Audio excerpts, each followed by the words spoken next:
More than 1 in 3 people will face cancer in their lifetime. Unfortunately, fear can stop you from getting your cancer screening, but it won't stop cancer. Early detection can save your life. Don't wait for symptoms to appear to act. Cancer screening is safe, effective, and accessible for everyone, including free or low-cost screening programs. Go to cancerscreeninfo.com right now for free screening resources and recommendations from the American Cancer Society. Don't wait. Early detection can save your life. Go to cancerscreeninfo.com today. Cancerscreeninfo.com.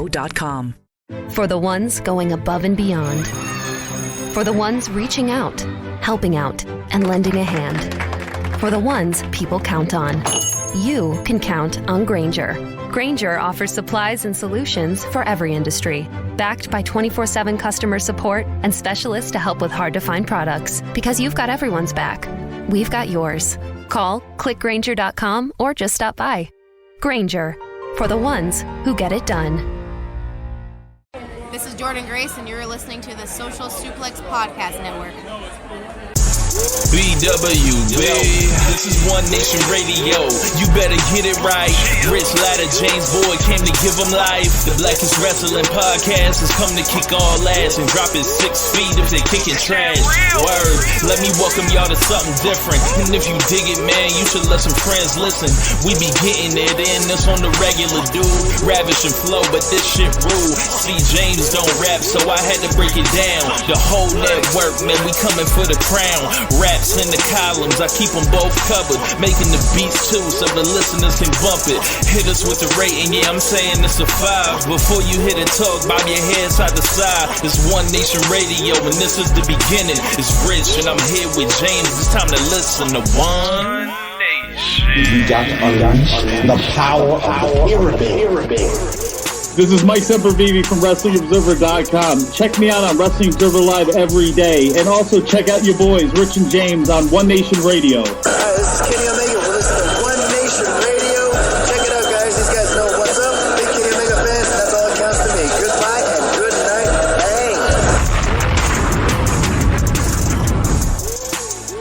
Bang. Ladies and gentlemen, welcome to this week's edition of One Nation Radio. I'm James Boyd, and here we have Rich Latta. What's going on, man? What is going on with you, man? It is your birthday. Oh, shit. Yeah, it's my birthday. 34 years old. Don't have much else to add after that. I'm 34. You have any jokes or anything you want to say? I don't have any jokes. Yeah. But a very happy birthday to you, James. Appreciate it. There are people in the stream that have wished me lots of happy birthdays already, so I appreciate it, everybody. So yeah. Yeah, man. So we're gonna have a great show tonight. I can tell you guys, James has been nothing but a great friend to me since I've known him. It's an awesome dude to know. Talk about supporting what a friend is, like nursing someone back through or just hanging out with them after they get their wisdom teeth removed. James has had my back literally pretty much in everything in my life since I was 17 years old, I'll say. So from my rap ambitions to getting married. So we don't necessarily always talk about what each other means to the other, kind of dudes just don't do that shit. But you mean a whole lot to me, James, and I hope you have a great birthday and many more. Appreciate it. Thank you. That is a good point that men do not say what other significant male relationships they have in their life to each other, face to face and everything. And that's just a toxic masculinity and all that. So you can't tell people about people how they feel to you. They tell you to you're soft or some other shit. But yeah, man, I appreciate it, man, and I love you. So thank you, man. I love you too, man. I don't know where you want to start with this because we have some stuff, but not much. But you mentioned some things, so it's pretty much up wherever you want to throw it up to. So. Yeah, man. So a lot of discourse around Adam Cole was happening, and it's kind of been something that's happened ever since he kind of came into AEW. Mm-hmm. Now I thought it was pretty interesting. We actually have a friend of ours that is a really big Adam Cole fan, was kind of upset to see him align with the Elite and immediately saw him as like this underling to like Kenny Omega and the Bucks and stuff like that. From there, it's only kind of picked up, like, as more as Cole is like either like not been a main eventer yet. It's like, hey, you know, he apparently would have been so much better off in WWE.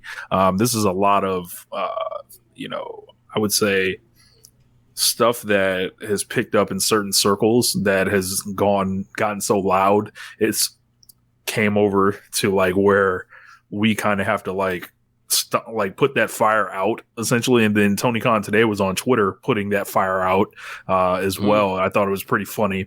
But I just want to say, like, you know, I think the fact that people would even think Cole would be better off in WWE or was better off in WWE is pretty funny, seeing as how he was used the last, after he dropped the NXT title, it was a crack house with his booking. Pretty much aside from the O'Reilly feud, yeah. And then the other option is to cut his hair, change his name, and be a manager on the main roster.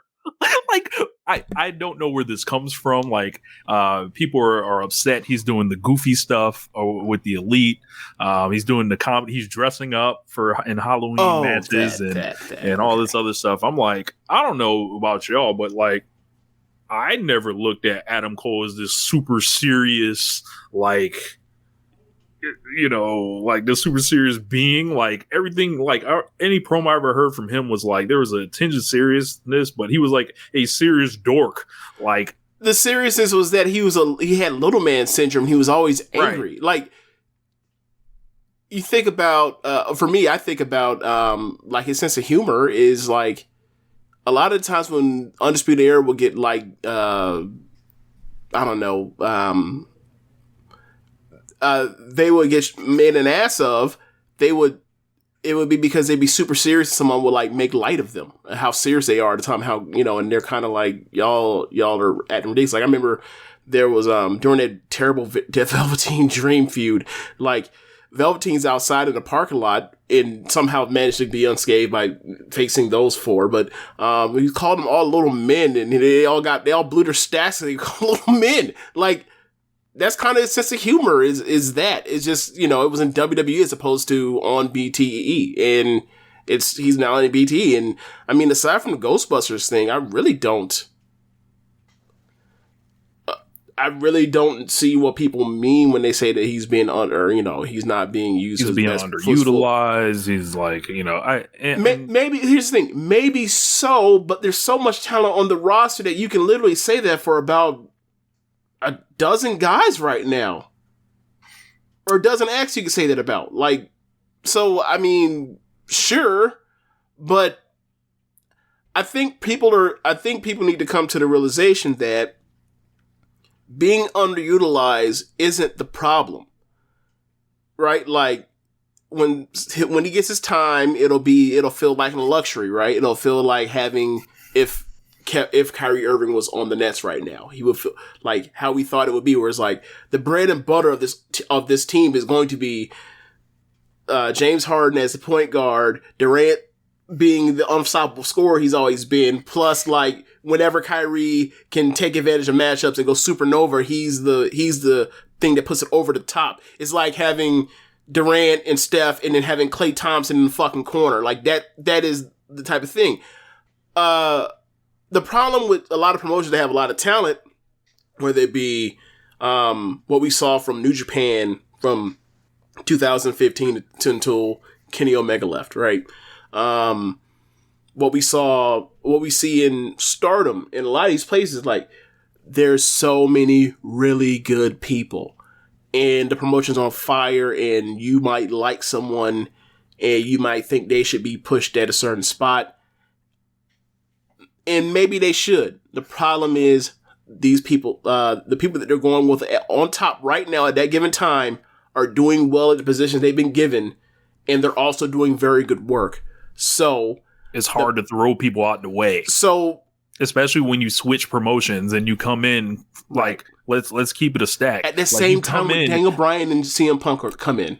You come in with him, and also like with the track record of like Adam Cole being like the face of NXT, like essentially, and then it's like there are a lot of people that watch AEW that see these NXT guys coming over, and they're like, I didn't watch NXT for a reason, so I don't necessarily want to see them. Like there is that out there. Like I don't think you can like I think putting Cole like at the top immediately would be madness in that sense if he was just like the face of like what you were just going against. Like I think you roll him in naturally, like in my opinion, like he has one like immediate opponent that's already been established right now, and he's got two already down the road, which are Hangman and Kenny.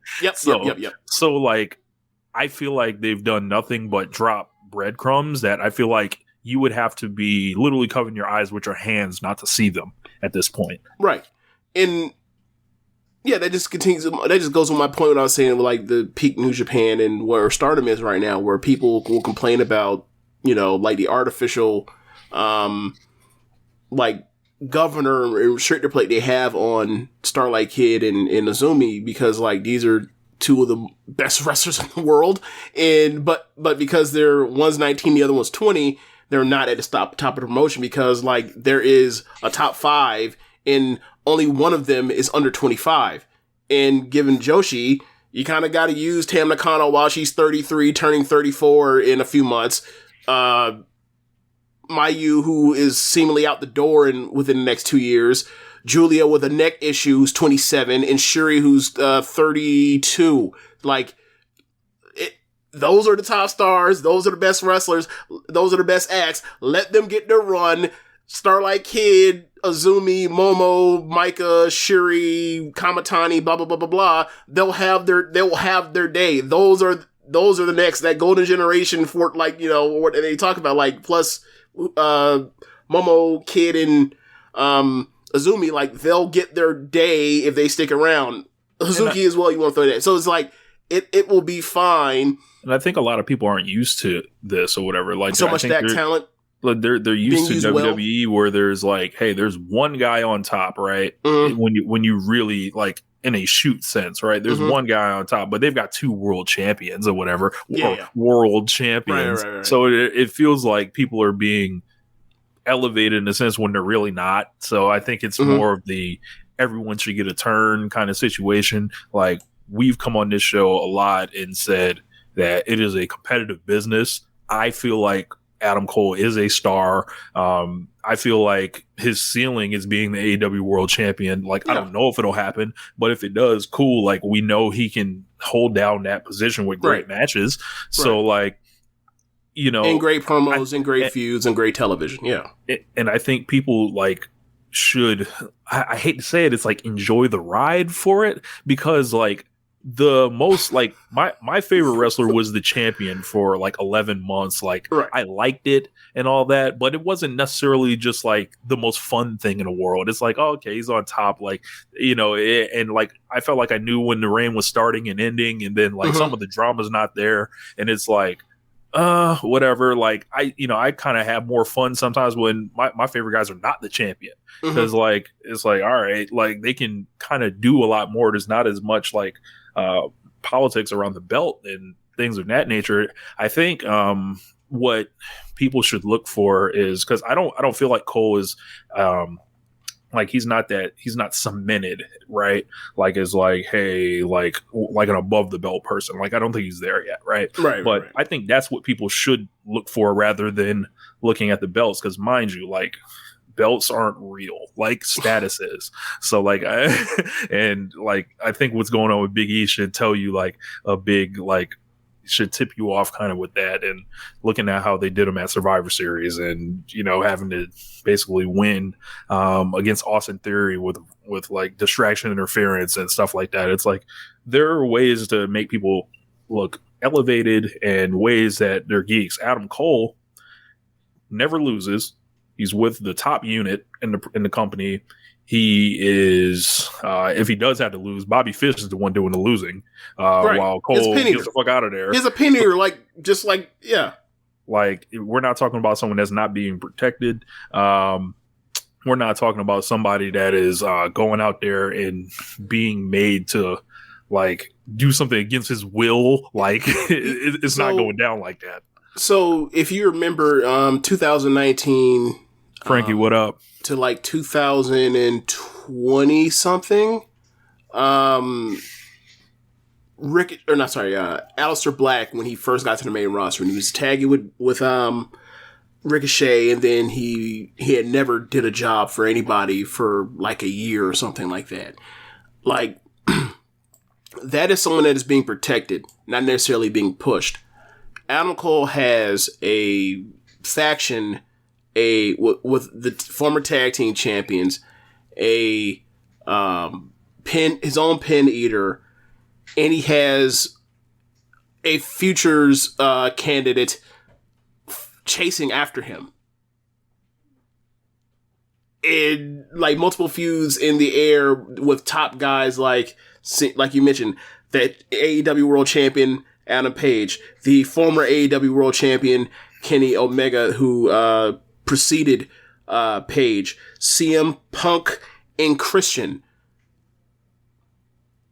Like, I think he's fine. I think he's doing fine right now. So, and also, like, I'm also comparing this to like what I've seen of Adam Cole in stacked talent places, like, or places with stacked talent for, like, 2019 NXT was fucking stacked. Like, there were 6 people on that program from 2018 to 2019 that could have been the champion at any given time. No one would have blinked an eye. There was Adam Cole, there was Johnny Gargano, there was Tommaso Ciampa, there was Aleister Black, there was Velveteen Dream, there was Pete Dunne, there was Ricochet. Any of them dudes at that time, he kind of was just the one with the belt for like, and he was doing great work with the belt. I'm not saying that, but like, could have been someone else, like, because like if they don't bring up Ricochet after New York, like, you could have made an argument that should have been champion before Adam Cole, and that's no knock to Adam Cole, because Adam Cole was the number 2 guy on the in the promotion at the time. But like, that's kind of where we were. Like, you wouldn't have batted an eye if any of them guys at that point in time would have been champion. And like, that's the reason why I loved NXT so much. There was so much top level talent at the time.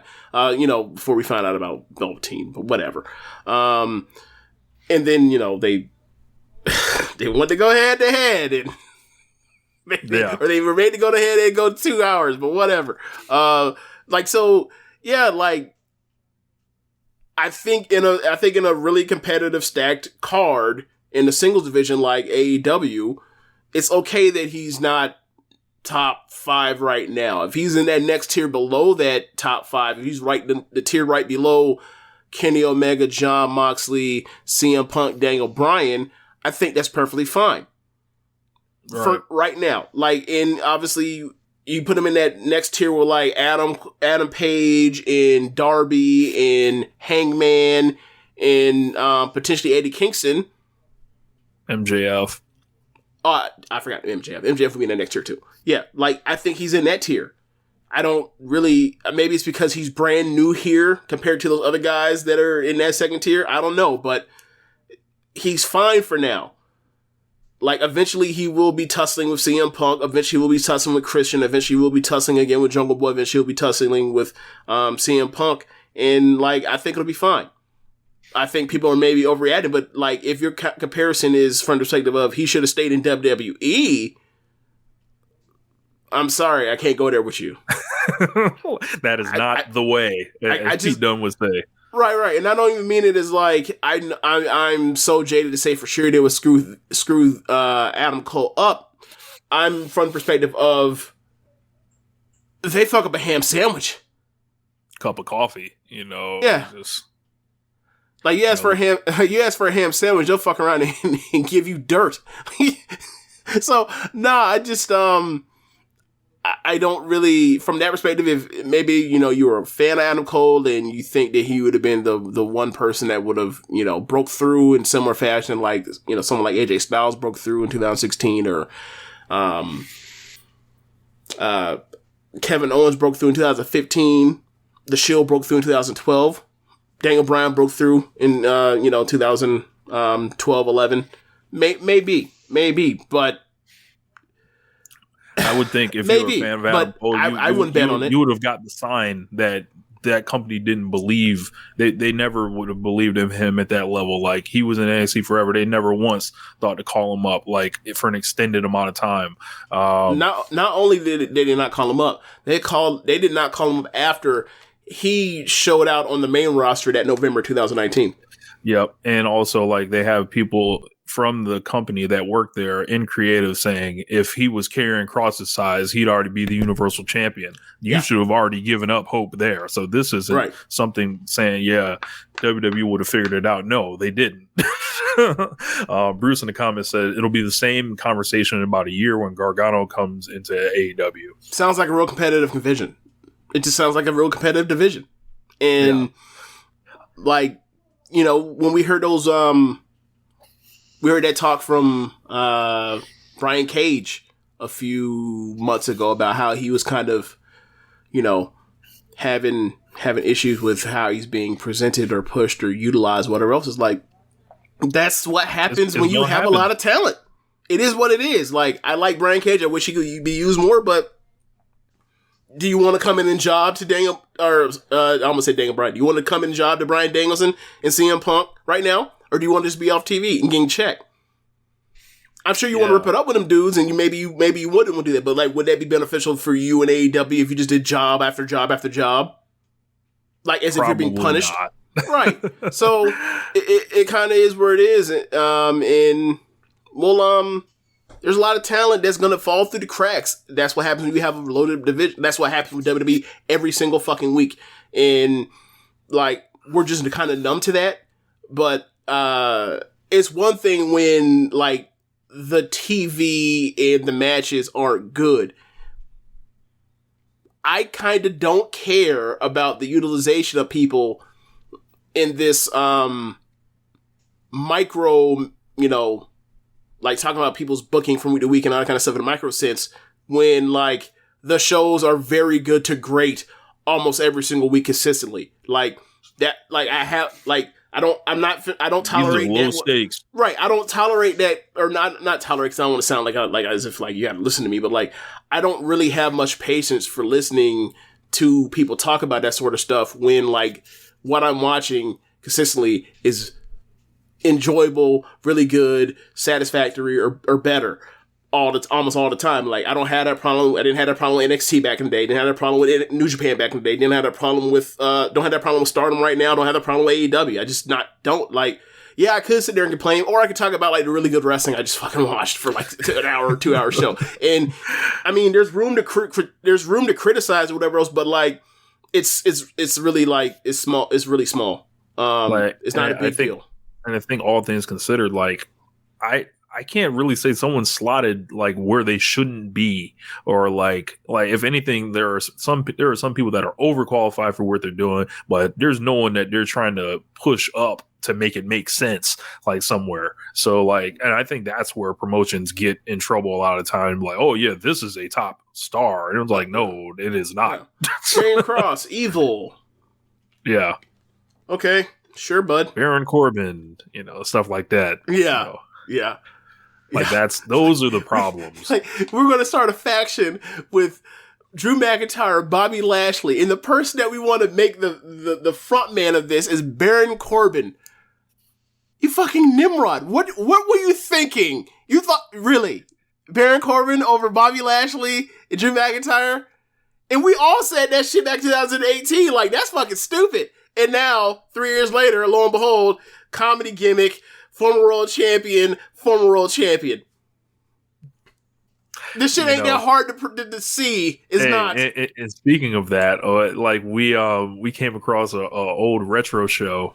I forgot what the conversation was. I think it was surrounding Johnny Gargano, and James had mentioned that we already had this conversation on One Nation Radio. We were talking about it in a group chat, and I was like, we sure did. I think it was around June of 2019 or May 2019. So I think James started looking it up. I listened to the show as well. It's like, I think it's an all-time episode of One Nation Radio, listening back to it. Yeah, like it's it's a lot of stuff. Like, it is us doing all this funny stuff about Farrell, the Cody's dog, who like is kind of like funny how like he's going to be, or Farrell the dog will be on the Loof show. Dynamite. Yeah, the Loof show coming up soon. And then that was more or less heat on the dog. Yeah, getting heat. They worship the dog. And then there was that talk about Gargano about at the point he was at, because this might have been like right after the second Cole match. Yeah. So we were just like, he was already on this like unprecedented run of big matches in WWE history, and like he just had like another 5-star classic match of the year type thing. Like, where's his headed with this dude? And then we had kind of like talked, like, hey man, we're at this point now where it's like, hey, no one's ever been on this pace. No one's ever been on this pace. Like you would have guys in WWE like at their best, like 96 Shawn Michaels, Pete Kurt Angle, AJ Styles 2016, as far as, or 2016 through 17 is like this incredible like stretch of run, but like those are like a couple 4.5 stars here and there, but a lot of 4-star great matches or whatever else. And what Gargano did basically from, basically like for a year and a half on every takeover, like 6 matches straight. And then also like his matches on TV, it was like, were also great. But like what he's doing on big shows are like, he's literally having like a fringe match for the year contender or a legit match for the year contender for like every at that point I think it was 5 takeovers. So it was like every, 2.5 months, like clockwork in, from Philly, with Andrade, to the Ciampa match, to the 2 other matches with Ciampa, the War Games match with, it's not a War Games match at War Games with Aleister Black, the Phoenix North American title match with Ricochet, the 3 Falls match with Cole, and then that singles fall match with Cole. We were just like, yo, this dude is having like an unprecedented run of big match after big match. And we were like, yo, it was a Gargano versus HBK. Like, that's what we had it labeled as far as like the best best North American or best American wrestlers or whatever else, or wrestlers that had a huge careers in America. And we were just like, hey, I understand, because of like, you might not think of it offhand, because when you think of the best workers historically from our lifetimes in America, you think of like people that are, aside from like Brian Danielson, like people that are like a whole different class of athlete, like Shawn Michaels, like Rey Mysterio, like Eddie Guerrero, like Chris Benoit, so Kurt Angle. So like you're probably like taken aback from that, but like when you look at it, you're just like, yeah, no one really ever did this kind of shit, and it's kind of crazy. I think this got caught in the what will Johnny Gargano do? What will he be? Is he actually any good? Actually, was he ever any good? And it's like, you guys are really doing this again. Yeah. So it was cool to listen back to it. And like, yeah, we were pretty much on this 2 years ago. Then like I pretty much just swore off watching the main roster. Like, no more Raw, no more SmackDown for me. Best of Super Juniors was just great. AEW's putting on those like started putting on Fyter Fest and Double or Nothing. I was like, I'm gearing up. I'm not watching any of this shit over the summer. I'm gearing up, ready for AEW, Dynamite. Yeah, this is like around the time we had just finished up doing the weekly reviews for Raw and SmackDown on Lords of Pain Now Wrestling Headlines, and like you were just like, hey man, like we just saw Best of the Super Juniors, like you said, because it's June, like we're in the middle of Best of Super Juniors, just finishing it, in Dominion. Just saw what AEW is doing. Double or Nothing. And right. Just finished NXT pay-per-view. Just saw like a 4 3/4 Stardom match with two people that they said that people will say like weren't good at the time. It was just more of what we were talking about earlier, as far as people wanting their favorites on top, as opposed to like as opposed to like there's a lot of talent here. Not everybody's gonna be on top. So, and we were all just like, I remember you saying, listening back to it, you were like, yeah, we're done with the main roster. And I was like, you said officially retired. I'm like, I'm not putting an official label on it. I watch pay-per-views consistently, but we'll see what happens. And then like, more or less, like, I ain't never came back. Like, I think I may have watched like maybe, I don't think I've watched a single entirety of either main roster show since then. It's been 2 years. Yeah, like, I think I've watched some I've watched matches when I heard they've been really good, like the Buddy Murphy and Roman Reigns stuff, the Daniel Bryan, AJ Styles stuff, some Ray stuff whenever I hear about it, McIntyre stuff, but like it's more or less like I'm picking and choosing. Yeah, it was a great snapshot of looking at the landscape ahead, and then like us just kind of like calling that shit like, yo, like this is where it's headed, and this is where like the show may be headed as well. So like, if you ain't with it, like you better get off. And the funniest thing about it is like NXT is now like dead as a part of the equation when we were talking about that. But it's like, do we have to preview NXT War Games? No. What? Or will you be watching NXT War Games? I'll watch it probably. Yeah. But I mean, because it's War Games, they're bound to have something crazy happen. Probably gonna be Johnny Gargano's last match. Yeah, that too. I didn't even think about that part, but could definitely be his last match in the WWE extension. 1 week extension. Like they have Io in another War Game, so I want to see what she jumps off of, with what she jumps with. Like, have you seen? When's the last time you seen her Twitter account? Been a minute. Go to her Twitter account and look at her header. Is it with the trash can? Yeah, it's her in midair with the trash can. God damn it! Oh, that's great. You fool. Yeah, but it was and then like I'm trying to think what else was on there. But like it's more or less like this, looking 2 years ahead is like you look at where we recover now, and then you look at like cage matches and end all be all, but like I think it's a really good resource, like similar to when people complain about Meltzer. I'm like, look, you don't have to agree with his star ratings, but I think they're a good resource. I feel like if he puts 4 on something, it's not no shitty match. It's a match worth watching, like almost over 95% of the time. So like you look at it like the last 2 years, and you look at AEW, you look at New Japan, you look at Stardom, and like those promotions that ever give you the best matches at a high level, at the highest end.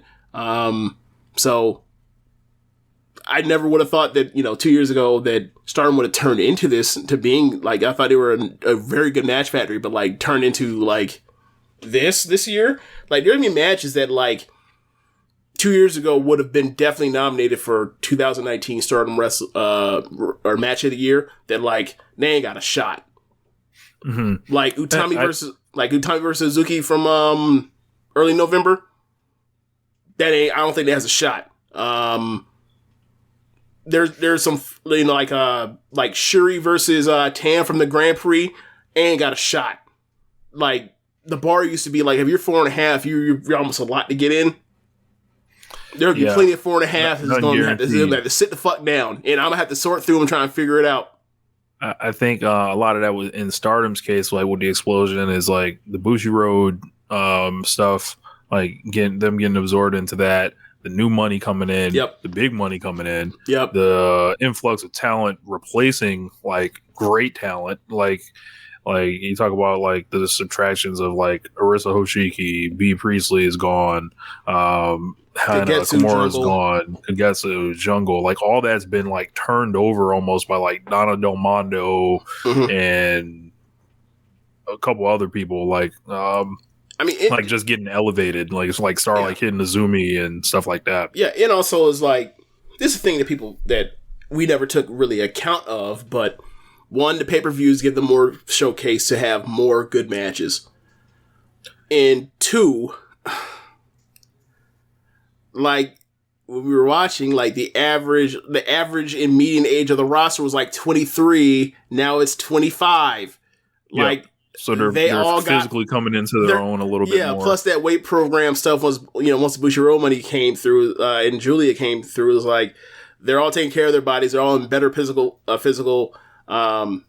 condition, and they're 2 years more of experience. And like in Stardom, like this year, there's going to be 100 and something shows by the end of the year.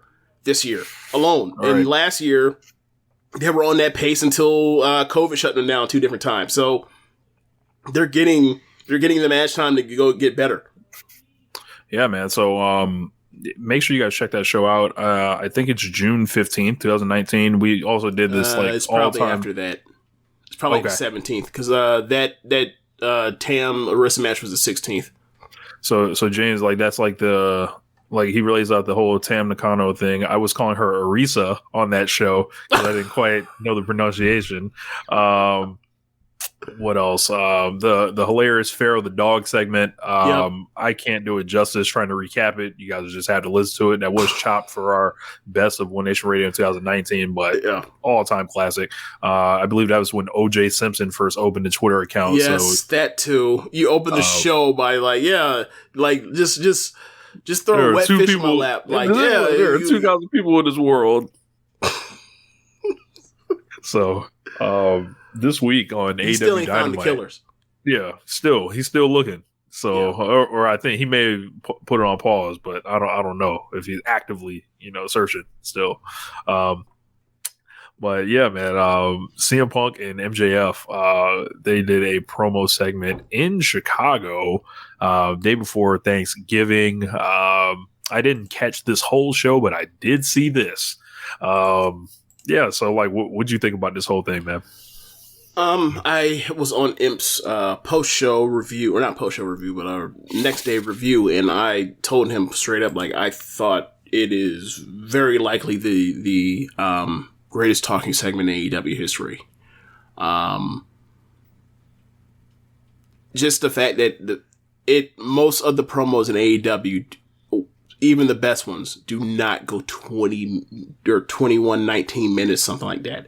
And it was back and forth, and it was great. And they not only did they have like incredible insults, but like these insults also inform their characters and their paths to where they are now. And I thought that was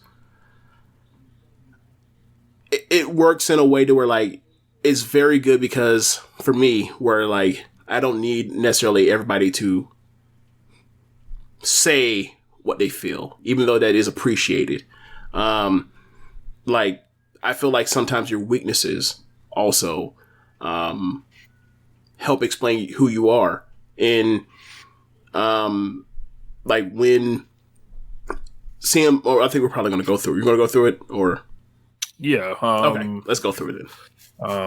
Well, go ahead and finish your thought, and then I'll. I thought when review up. Well, like when the line comes where MJF says that like you're scared, like you're not PG, like you're PG Punk now, like you're scared now, and he said like, yeah, I was scared, but not anymore. I'm definitely not scared of you, and yeah, so like, and like I thought it was like this thing to admit like, I've been gone for 7 years. Like, do they actually care about me? Like, can I still do this? And you watch those matches and like where he is now, like his body and his legs are underneath him in a way that, like, they were not at the beginning. And you remember we were all questioning like, you know, he has the mind for it, obviously, but does he have the body for it? And like, he just looks stronger and stronger like every week, except for last week because he said fucking QT Marshall. But yeah. So I thought it was great, and they have themselves a big time money match, whatever you want to call it. Who knows when they put it in, whenever they decide to fire that bullet, but people will be ready for it. And like in the weeks to come, like there's going to be more of this stuff on the mic, and it's going to be awesome.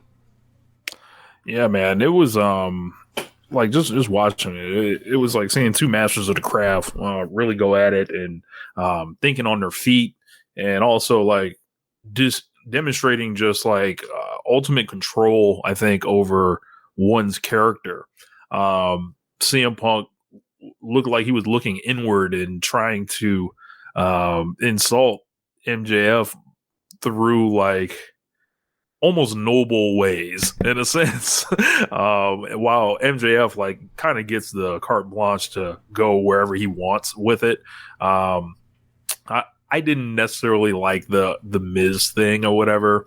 But I think he kind of, I think Punk kind of protected it, like what saying he's a less famous version of the Miz, where you can't really argue with the less famous thing. Like, I think that stems from, you know, the insult that people try to tag Miz with is like or MJF with is you're just like the Miz or whatever. But like, obviously everyone knows that MJF is like not like the Miz, right?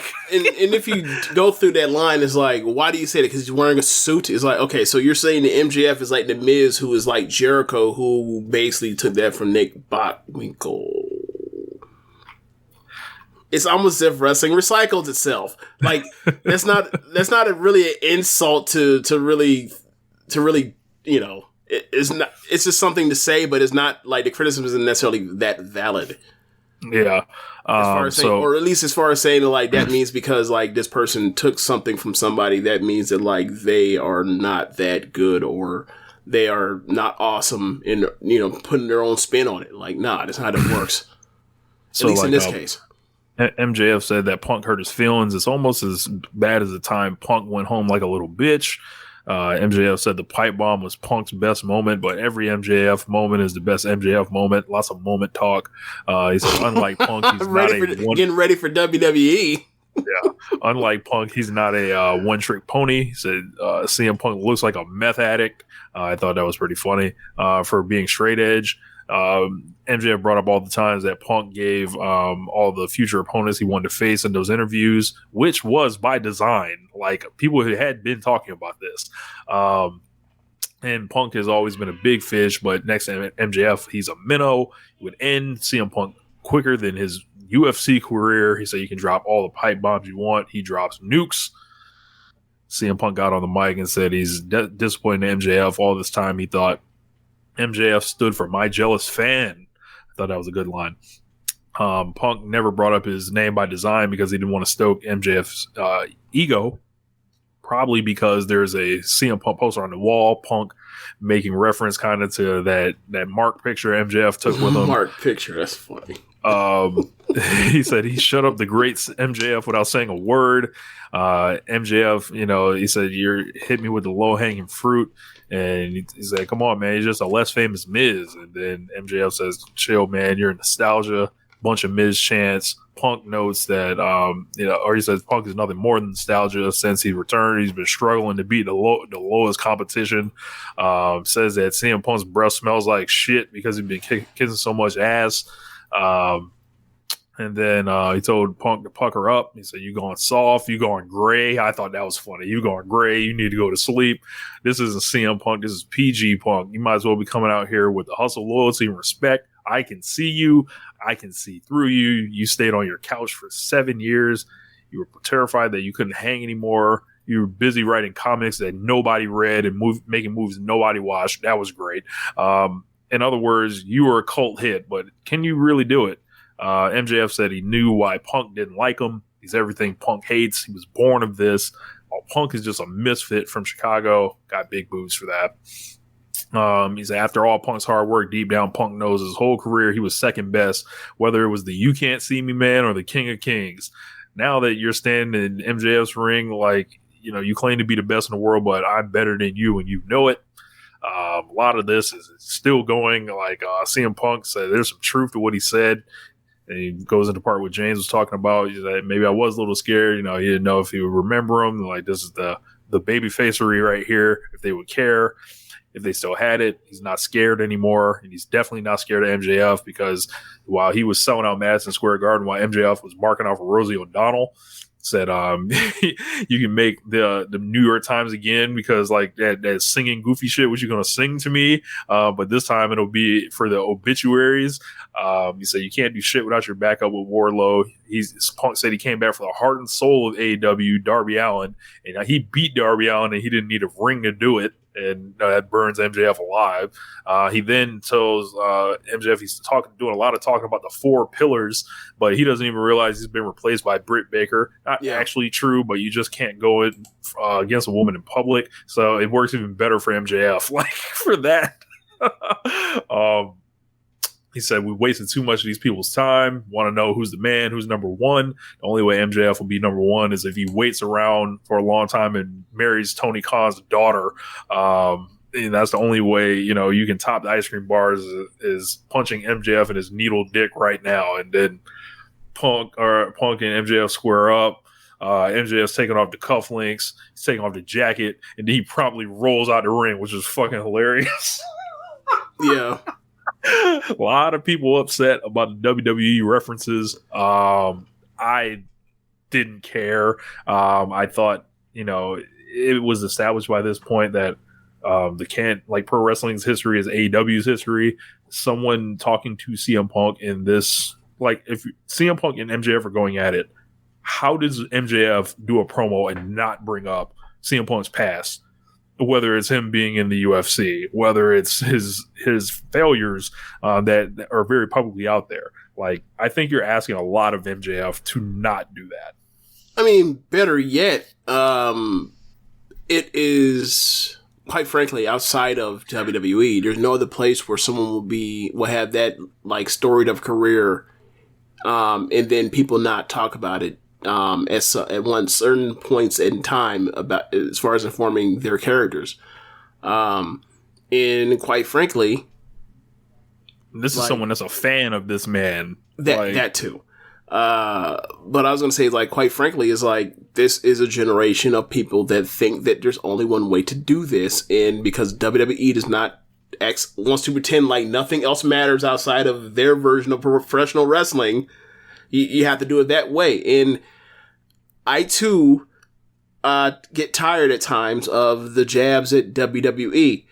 On the scale of the worst jabs at WWE, this was very low. Like, if they're not allowed to talk about people that CM Punk does not like, is famously, notably documented in different fashions. Instead of actually talking about, like, Vince McMahon or the actual, like, infrastructure or the fact that they're not really selling tickets, like, I didn't really get that. Like, I don't really find that to be, like, a really good, actual good faith criticism. I think that's just, like, you saying, stop talking about, like, the thing that I watch. And I'm sorry, like, he talked about The Miz. He don't like The Miz. We've known he don't like The Miz. He sent some foul as fuck to him a year ago on Twitter. And with the Triple H thing, he hates Triple H. Triple H hates him too. It'll be fine. They're both big boys. Yeah. I think the game can handle it. Yeah. Like, oh, and by the way, Triple H barely out of the hospital room, catching strays here. CM Punk doesn't care. Why should he? Yeah. They hate each other. So for example, right? If Roman Reigns were to show up on Friday and start slandering CM Punk, I wouldn't care. CM Punk did that fucking podcast and made Roman Reigns' job a lot harder than it had to be, whether on intent or not. If Roman Reigns hates that man's guts until the end of his days, I'm fine with it. I'm fine with it. Like, so I'm just working from a sense of consistency, where it's like this person did something to them that quote unquote that stifled something and made someone's life harder. He has a right to fucking hate that person. He does. Yeah. I'm okay with it. I would like to see them go in a direction more of. Hold on. Okay. You're not going to tell me that Scottie Pippen does not have the right to hate Jerry Krause until the end of his days, even while Jerry Krause is in the grave. I'm fine with it. We've all been fine with that for 20 years. 25 years. That's where we draw the line when it's professional fake fighting? Okay, sure. Yeah, I think people got to stop pearl clutching. Like, this is like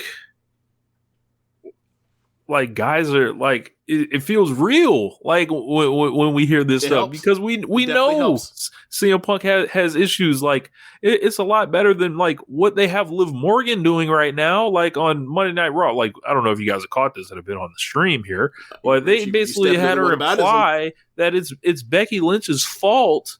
That Becky Lynch's big contract is the reason her friends from the Riot Squad no longer work for WWE. Which is nonsense, because it's like they make more profit now than then. They could bring them back if that were the case. They are cutting more and more people every single week. They are paying their talent below what they should be making. James, a lot below what they should be making. They are paying. It is not. If you want to cut that, if anybody had a brain and was a protagonist and was upset over her friends from Riot Squad being fired, they would not actually be upset. And I know this is true because we see this play out on sports teams that have salary caps all the time when it comes to person X is getting a big contract. What does that mean for my homie that came with me in the same draft class or whatever else? That happens all the time. Like, James, this quarterback just got $150 million or just got $100 million guaranteed. What about this middle linebacker that is the second best middle linebacker in the sport? That happens every single year. And we don't see the lineman or whoever else that thinks that like this guy's better than the 20th best quarterback in the NFL and want to throw the quarterback on his head. That never fucking happens. So for this perspective, that's nonsense. That would never happen. If anything, if Liv was a real person, she'd be pissed at Vince McMahon and be trying to unionize. Right. James, and they also are if she were a protagonist and this is, whatever, but this is dumb. Whatever. WWE is also paying for fast nationals from Nielsen to leak to mark reporters to try to make AEW numbers look bad and sow negative discourse. Oh, well, that's playing the game. Yeah. These are the things that they're paying for, but meanwhile, we're supposed to be upset about a Becky Lynch contract. Stop this. Stop this. And it's a height of using reality versus unreality. Like that's kind of like and trying to play like you're using reality, but it actually being fake. But you using one part of reality to then make a story so unbelievable that you can't actually believe the character's motivations. Like that is not it. That is the opposite of what, or not the opposite, but like that is on the other end of the spectrum from what CM Punk and MJF were doing. Like they were using reality to enhance their story and enhance their characters and make you want to see a fight. That Liv Morgan thing is like, that's nonsense. And it is not going to help her.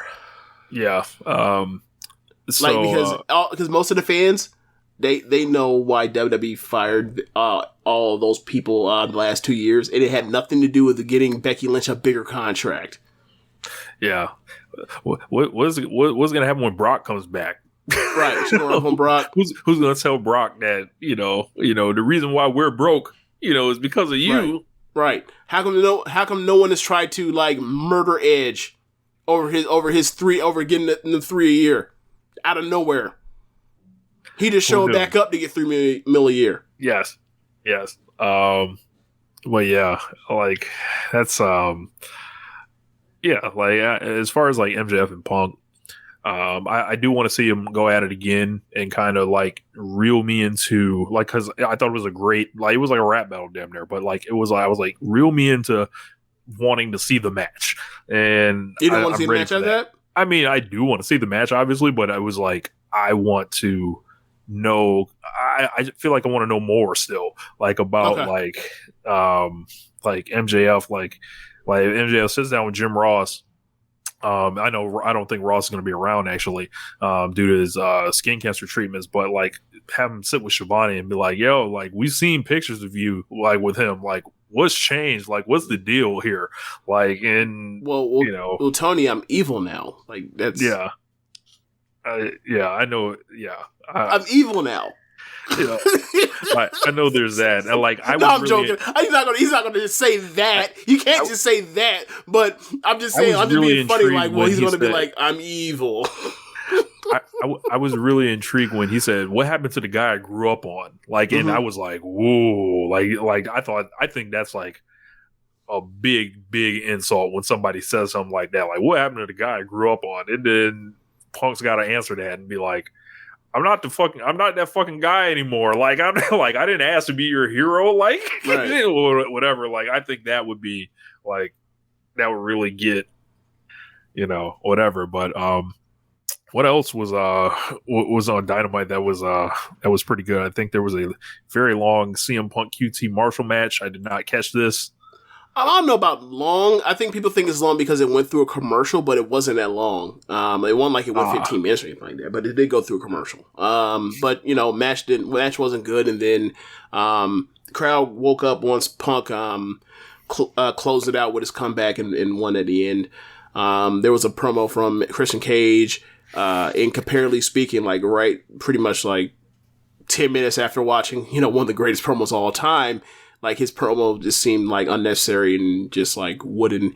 But he did tease, like, he's basically talking about how the momentum from Jungle Boy becoming Jungle Man, and he's going to get them, or there is a tag title shot for them, for Jurassic Express. I almost called him Jungle Express. For Jurassic Express, in the future. And, like, he was like, I guarantee you guys are going to win.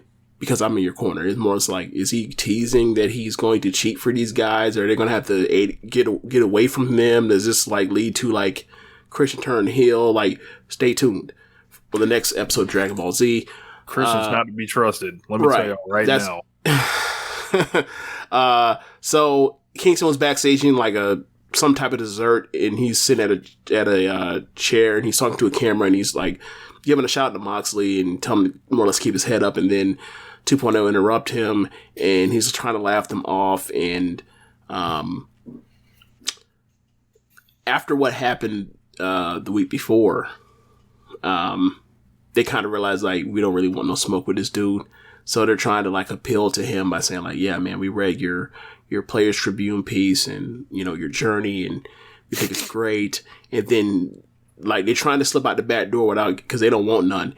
And then Matt, I believe, because Matt and Jeff, the square head dude is Matt.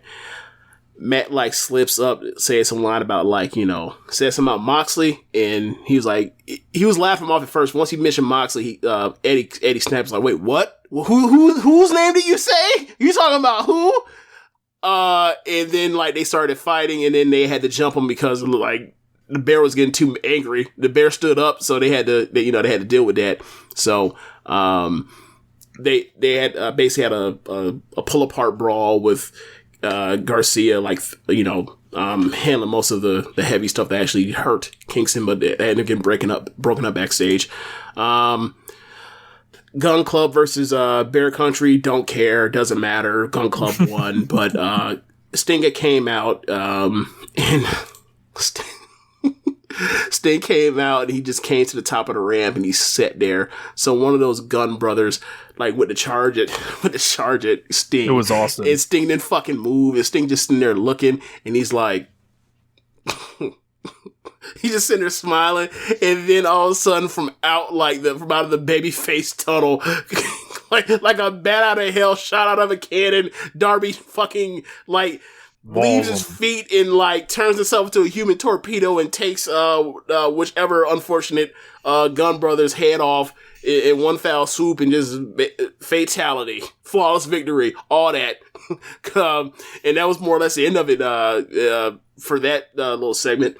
Wow. Apparently, they did an Edge and CM Punk segment, or excuse me, an Edge and Miz segment that was like a word for word, like a rip of the Punk and MJF thing, and people are cooking them on Twitter right now, or cooking Edge on Twitter. Fun times. Damn. You hate to see it. Yeah. Oh, also, Wrestling Observer Hall of Fame ballot season, they put Edge back on this show.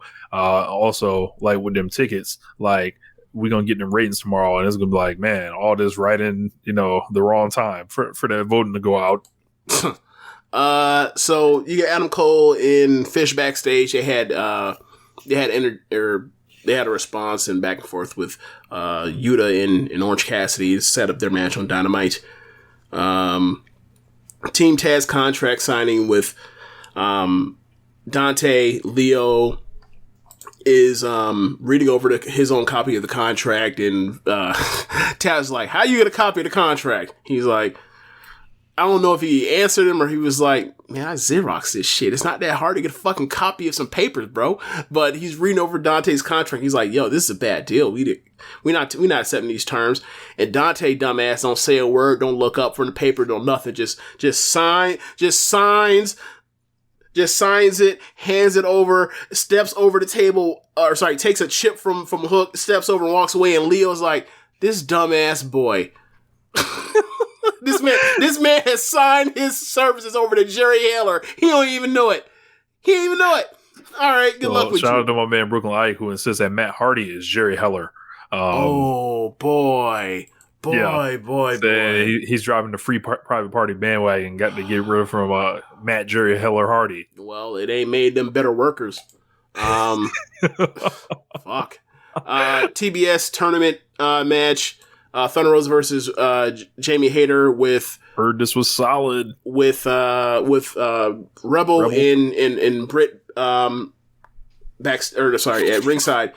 They just beat the hell out of each other. They just threw forearms and clubbed each other in and out the ring, back in. Went through a commercial break, came back. Thunder Rosa ended up getting a Peruvian necktie. And Rebel ends up taking the ref, distracting the ref. And then Britt comes in and breaks it up and makes a save. Jamie ends up getting her in a full Nelson. Thunder Rosa, Britt goes for the super kick. Thunder Rosa moves, super kicks Jamie. Rosa ends up getting Britt out the ring and ends up hitting a finish on Jamie. Jamie's pissed off at the end and like she's pushing and shoving Britt and walks to the back and the hot mad as hell. But like this is really a match. This is the best match in AEW easily. This is the Jamie Hayter that like we saw in Stardom.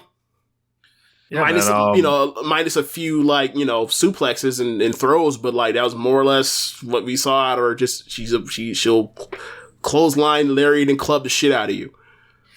I think a lot of people are curious about Jamie Hayter, and I think it seems like they've been curious about Jamie Hayter since she stepped into the fucking AEW.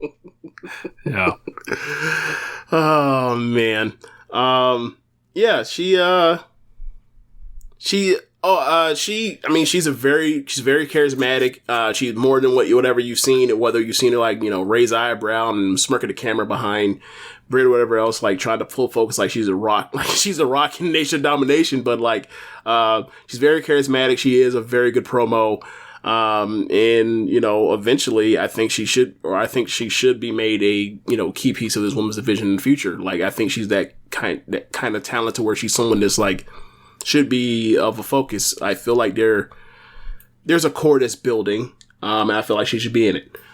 And we'll see what happens with whatever that was, and if that leads to a potential match down the line with Britt or whatever else. But I think, when given the time, she'll be able to show what she can actually do. This is her first time really being able to do it. And obviously Thunder Rosa's Thunder Rosa, so if you shit the bed with Thunder Rosa, then you have to kind of, you have to kind of be like, hey, I understand I saw you do this before, but like these other people haven't. You might want to tighten the fuck up. So, because it's Thunder Rosa. So I'm glad she showed and proved what she could do with one of the better women's wrestlers in America. So,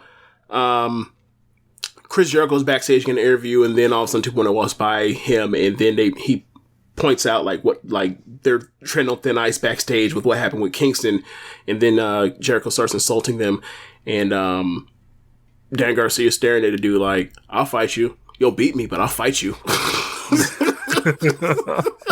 So that was more or less the end of the segment. He insulted Matt by calling him a squarehead, and then people started making squarehead chants and whatever. And like Jericho was just a master of getting people to say stupid shit. Yes, for 25 years. Let's see. So then after that, they end up doing the Friendsgiving segment backstage, where it's like a Thanksgiving table with Britt and Tony Schiavone and Rebel, and Jamie's not there because she's still hot. She's still mad. And then Schiavone says, "I got to point something out. Like at that women's battle royal that we had a couple months ago, Riho never got actually eliminated. So Tony Khan has told me to inform you that you'll be having a match with her on Rampage this Friday for as a Black Friday deal match or some shit, or whatever they called it, where if she wins, Rio gets a title shot." And then Britt like basically just verbally cut down Schiavone, and then said, "Friendsgiving is over. You ruined Friendsgiving." So then you end up getting Bryan Danielson versus Colt Cabana in short match, but it was good. It wasn't great, but it was good, and it had a lot of like Rotosport type stuff and a lot of like comedy goofiness or silliness anyway from Colt. But at the end, obviously, Danielson whooped his ass. Started stomping on him, chomping on him, and then I forgot how he finished him, but by the end, there's a tooth on the canvas. He picks it up and says, "Look what I did to Colt Cabana." And then out comes Hangman. Hangman is in. Hangman is in his gear. Wind of this. Hangman is in his gear after last week's conversation where he says, "You're not even in your gear. You want to fight? Like, I don't want no excuses." He comes out in his gear, and then Danielson is like, You would ask to fight me for a title match right here, right now, after I just had a match, you asshole. Dumbass. So Paige is like, "Well, I'll let you get the first shot." And then Danielson was like, he kind of like backed off, like, "I'm not going to do that." And he stole him. And then they started fighting back and forth. And then Paige won momentarily, and he got out to the apron. He goes for the buckshot, and as he goes for the buckshot, like, Danielson like just dips out. Man, and also he said that was coward shit. So yes. That coward shit. Yes, he said that's not Kenny cowboy shit. That's coward shit. Yes, is that he did say that. That coward shit, like, not what I would have done. Like, and this is going to keep happening. Like I'm saying, like, as Danielson keeps marching through these Dark Order members, what is Hangman doing? Yeah, it's gonna build tension. It's gonna build tension. Yeah, but he needs to have a match or something to tune up. Just give him a tune up. Just give him a tune up. Something like it has somebody challenge him. Be like, "Hey, man, I know have you him go out. Well, do you really? I was gonna say have him go out there against someone from HFO, but it's like I don't want to see him versus Blade, so never mind. But it's unfortunate that Brian doesn't have any friends anymore. Like, he's not a part of the babyface army anymore, it seems like. Well, you want Heyman to beat Jungle Boy real quick? Or Luchasaurus? I mean, something Christian. Like, have him fight Christian or something. I don't think you can really get away with having to be some sacrificial lamb like that, could you? You didn't get away with having Christian be a sacrificial lamb? I mean, if Christian goes up to him backstage, be like, "Yo, I'll work you," and then, you know, and like, bro, that "I'll work" shit is hilarious to me. like, what the fuck does that mean? Like in kayfabe, what the fuck does that mean? Like, bottom line, Heyman has to get in the ring. Like, he does. Like, I think maybe he's banged up in the match. maybe he's big enough for the match, but maybe they shot him some bail. They're like, hey, we don't want to try to put these ratings on your watch like the Thanksgiving show and shit like that. Like they're going to give him, they're going to give him a little buffer, like or whatever. Maybe, but like this isn't fucking WWE where they're concerned about that kind of shit. Like we do what our rating does, and when we put anybody out there for the most part, like we have a rotation of guys, we have them. You know, we have them on rotation, and like the rating normally does what the rating does, and it goes up and it goes down, and like that's a show that like we know is going to be bad. Like we're not going to play fucking pretend and act like our brand new minted champion is some disaster because motherfuckers don't want to watch literally 2 hours or 3 hours before like it's Thanksgiving officially. Like I'm sorry, like look, I'd keep him off the show too. I wouldn't want to put that on his plate. I don't think they care about no shit like that. Do you think they care about some shit like that? Look, they might not care about shit, but there are plenty of wrestlers in wrestling history that would clearly take themselves out of action, like when they knew like ratings like L's were on the way. Like I seem to remember Hulk Hogan pulling himself during the NBA playoffs. I was making jokes that I was like, yeah, man, you know, Kenny had to drop the belt before the holiday season. Like, you know, we won't want none of that shit attributed, you know. So, but yeah, man, like bottom line, I think Heyman needs to get in the ring. Like shouts out to Danny on the network. He needs to get in the ring, you know. So then the main event was basically the Death Triangle family. And Cody. Death Triangle and Cody versus Malachi Black, El Idolo, and Malachi Black, Andrade, and FTR. This is a very good match. I don't remember it because it's been a week, and there are matches that I saw 2 days ago or 3 days ago that I don't fucking remember. But it was a really good match. Like probably even great. I have to rewatch it. But like the crowd was really hot. They were reacting to pretty much anything Cody did or didn't do. Another away game, huh? People say it was a 50-50 crowd, but it's like I understand Sonics and like low sound does not travel or as far as high sound. So when like I hear Dave Meltzer talking about like the boos are naturally louder than cheers, I'm like, that's not how Sonics works, my guy. Like there's a reason why you have to have a power pack to a subwoofer and not the fucking tweeters. Like that's not how that works. So anyway, he was getting mostly booed, and like this is not good. But at least it feels like he's in on the act with it. So I don't know how he's trying to, and it feels like he's trying to figure out how to modulate it at times, to where like to get reaction. So like whatever. I feel like that's even worse, man. But like, it didn't. But here's the thing: in this situation, it's not like it didn't feel like how I felt a couple weeks ago, to where it felt like this dude doesn't know what the fuck he's doing, and like he's kind of like up shit's creek without a paddle, and he's trying to maneuver through this and try to still come out to be a babyface at this point. Like now he's trying to use it to enhance his matches as opposed to doing shit that just like lets these matches just kind of like feel like the action is completely secondary to whatever other stuff he wants to throw into his matches. So I felt like I felt like he got better with this. You'll watch it. You'll see, and you can come up with your own conclusion on how you feel about it. But I felt like this was a step forward as opposed to a step backward. So basically by the end, or you end up getting exchange between Andrade and Malachi, and can't wait for that match. Obviously, you have the FTR and the Lucha Bros stuff.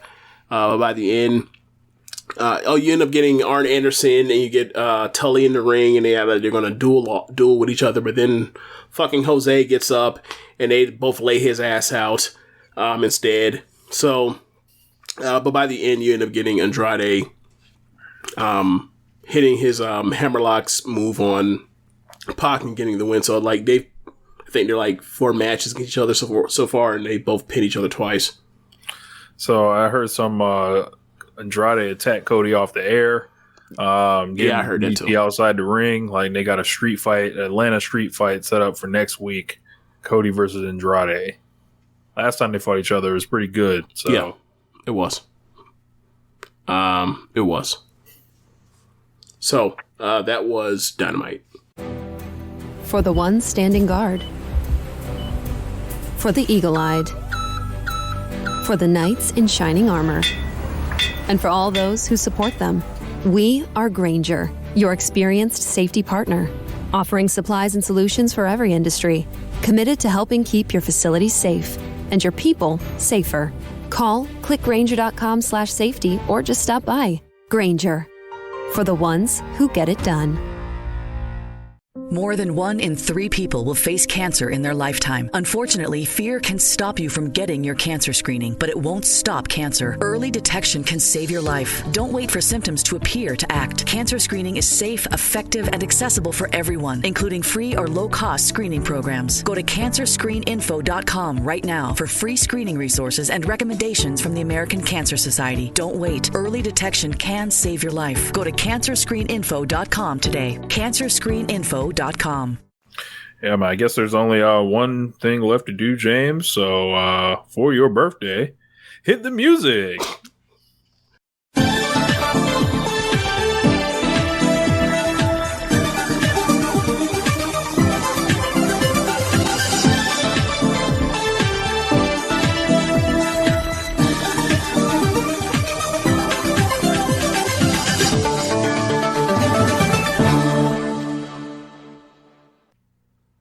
So, Stardom on Saturday had their second pay-per-view of November, the Tokyo Super Wars. Very good show. Wouldn't call it great. Super solid undercard. I felt like the variety of the last 3 matches, they're all like, not the main event, but the semi-main event and the match below that had not regular singles matches, but like there was a UWF match that some people think was just very good, and other people think like it's some match of the year contender. And I'm more of the opinion that it was just a very good match, and if they had a regular match with the same amount of time, they would have smoked this match. But whatever. I feel the same. I was watching it and I was just like. I was like, I see what they're trying. Like, so I thought it started off hot, right? And then, like, figuring out how to match win. I'm like, oh, okay, you have, like, a certain amount of points left. And I kind of, like, felt like I fell asleep, like, on it in the middle of the match. And then, like, when I knew it was down to 1-1, I was, like, back into it again. So, the problem for me was, if you're doing a Konami and Shuri match in 2021 in Stardom, Shuri's the babyface, Konami's the heel. Why is Shuri in the first? We'll get to it. Like, I felt like they did it wrong until like they did something to turn the tide on it, and then like once they turned the tide on it, it got dramatic, and that's when it clicked, and that's when the crowd picked up and everything, because Shuri's the babyface, badass, and Konami is the badass baddie. So, and then the white belt match, we'll get to it, but open the match, future belt 3-way, champion Ruaka versus Mai and Waka. This wasn't a good match, but basically the end of it happens when they end up getting Waka out the ring, and Ruaka ends up hitting Mai with a Blue Thunder Bomb. She kicks, and then Ruaka goes to the top and ends up hitting her top rope splash, the Freezer Bomb, and gets the win. She's celebrating, and after the match, the masked person, Wrestler X, if you will, the masked person from last pay-per-view's Dark match came out and attacked the 2 wrestlers. She came out and attacked all 3 wrestlers in the Futures match with a sledgehammer again, and then bailed after Starlight Kid came out to make the save for Ruaka. May or may not have been Kairi Sane. It may not. It was not. Kairi Sane. It definitely wasn't. So after they cleared up that riffraff, Hannon gets to the ring and she challenged Ruaka for the future belt at Sumo Hall on the 29th of next month. So that's probably where Rocco found, or sorry, where the belt. This is like the first match, featured match where like Rocco will face a threat. I could definitely see Hannon winning. So next match after that, Momo and Azumi versus Unagi and Lady C. This is one of those matches where like they put it together just because that was what was left over on the roster based off after they went from the top down booking the card. And like a couple years ago, if this was on a Korakuen Hall, you're just like, okay, like whatever. But like this was a good match. Like I dare say it was a very good match. I was particularly impressed with Lady C. I was going to mention that. I was going to say there was like a part with her towards the end of the match where she kind of got extended focus, where I was like, oh, okay, I see what like Jane's been talking about with Lady C. I don't think it's like, I think she's got a long way to go. Oh yeah. Like she's at the point now where like she's reliable in tags, or she's reliable in tags if you have the match out there with like some of the best workers in Stardom. And like, it's funny because you were talking about listening to audio. I was listening to, because I'm now starting to cut up best of 2021 One Nation Radio, and I was going through our Stardom 2020 review, because that was like the second show of the year. And I had said on that show, like, if Lady C, given where she was when she first debuted in the first 2 months, like how terrible she was, like if she is like any bit, not even, if she's just decent, like she should be a most improved wrestler candidate. And like she's decent now. She's decent. Like you can put her in a match and she can be good and she can finish a match and not fuck everything up, or just be very super limited and not have the instincts and chops for it yet, like, or the footwork down. Like she's not like she's really progressed over the 100 and something matches she's had since then. And you look at like, when we talk about it, like she might end up in like 2 years, she might be fucking good for all we know. So like, or really good for all we know. So like, that's kind of what like, the thing is with Stardom is like, it's a really high effort promotion, and like people are going to get better. People constantly get better. Motherfuckers just got to get in there and work. Yeah. So the closing stretch ends up with Azumi and Lady C in the ring. Lady C and Unagi hit a combo code breaker Russian leg sweep. Lady C then puts Azumi on the top rope and goes for like an avalanche or a high level choke slam.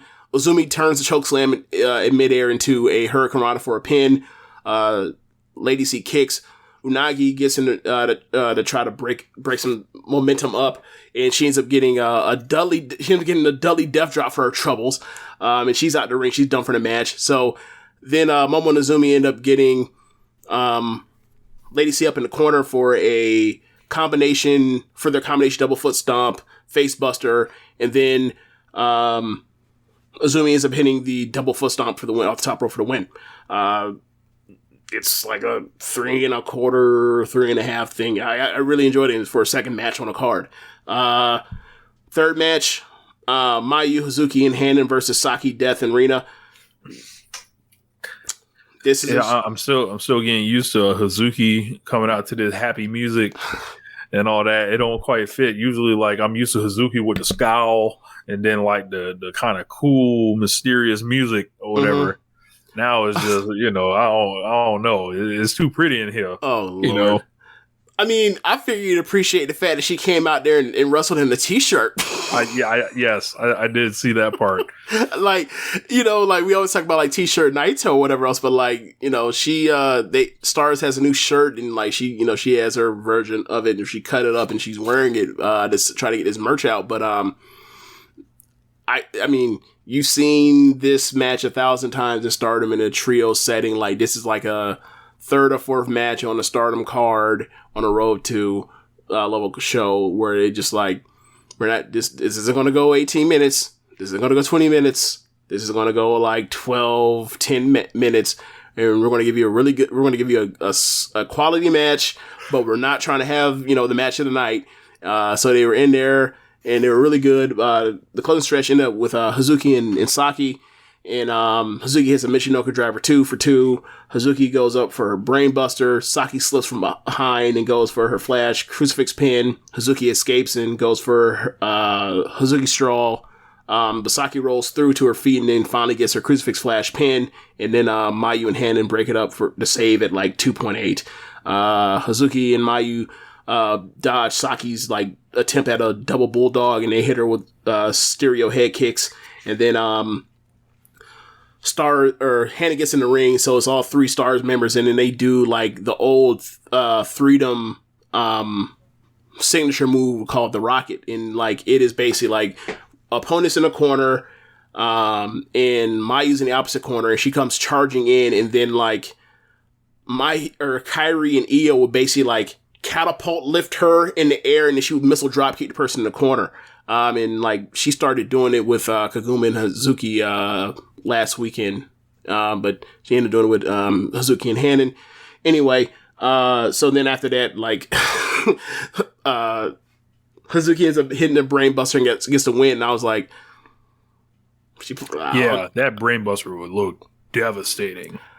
That, you know, what's funny? That might be the 3rd best brain buster I've seen, or worst, depending on how you describe it. The 3rd worst or best brain buster I've ever seen Hazuki hit Saki with. She has murdered this woman plenty of times.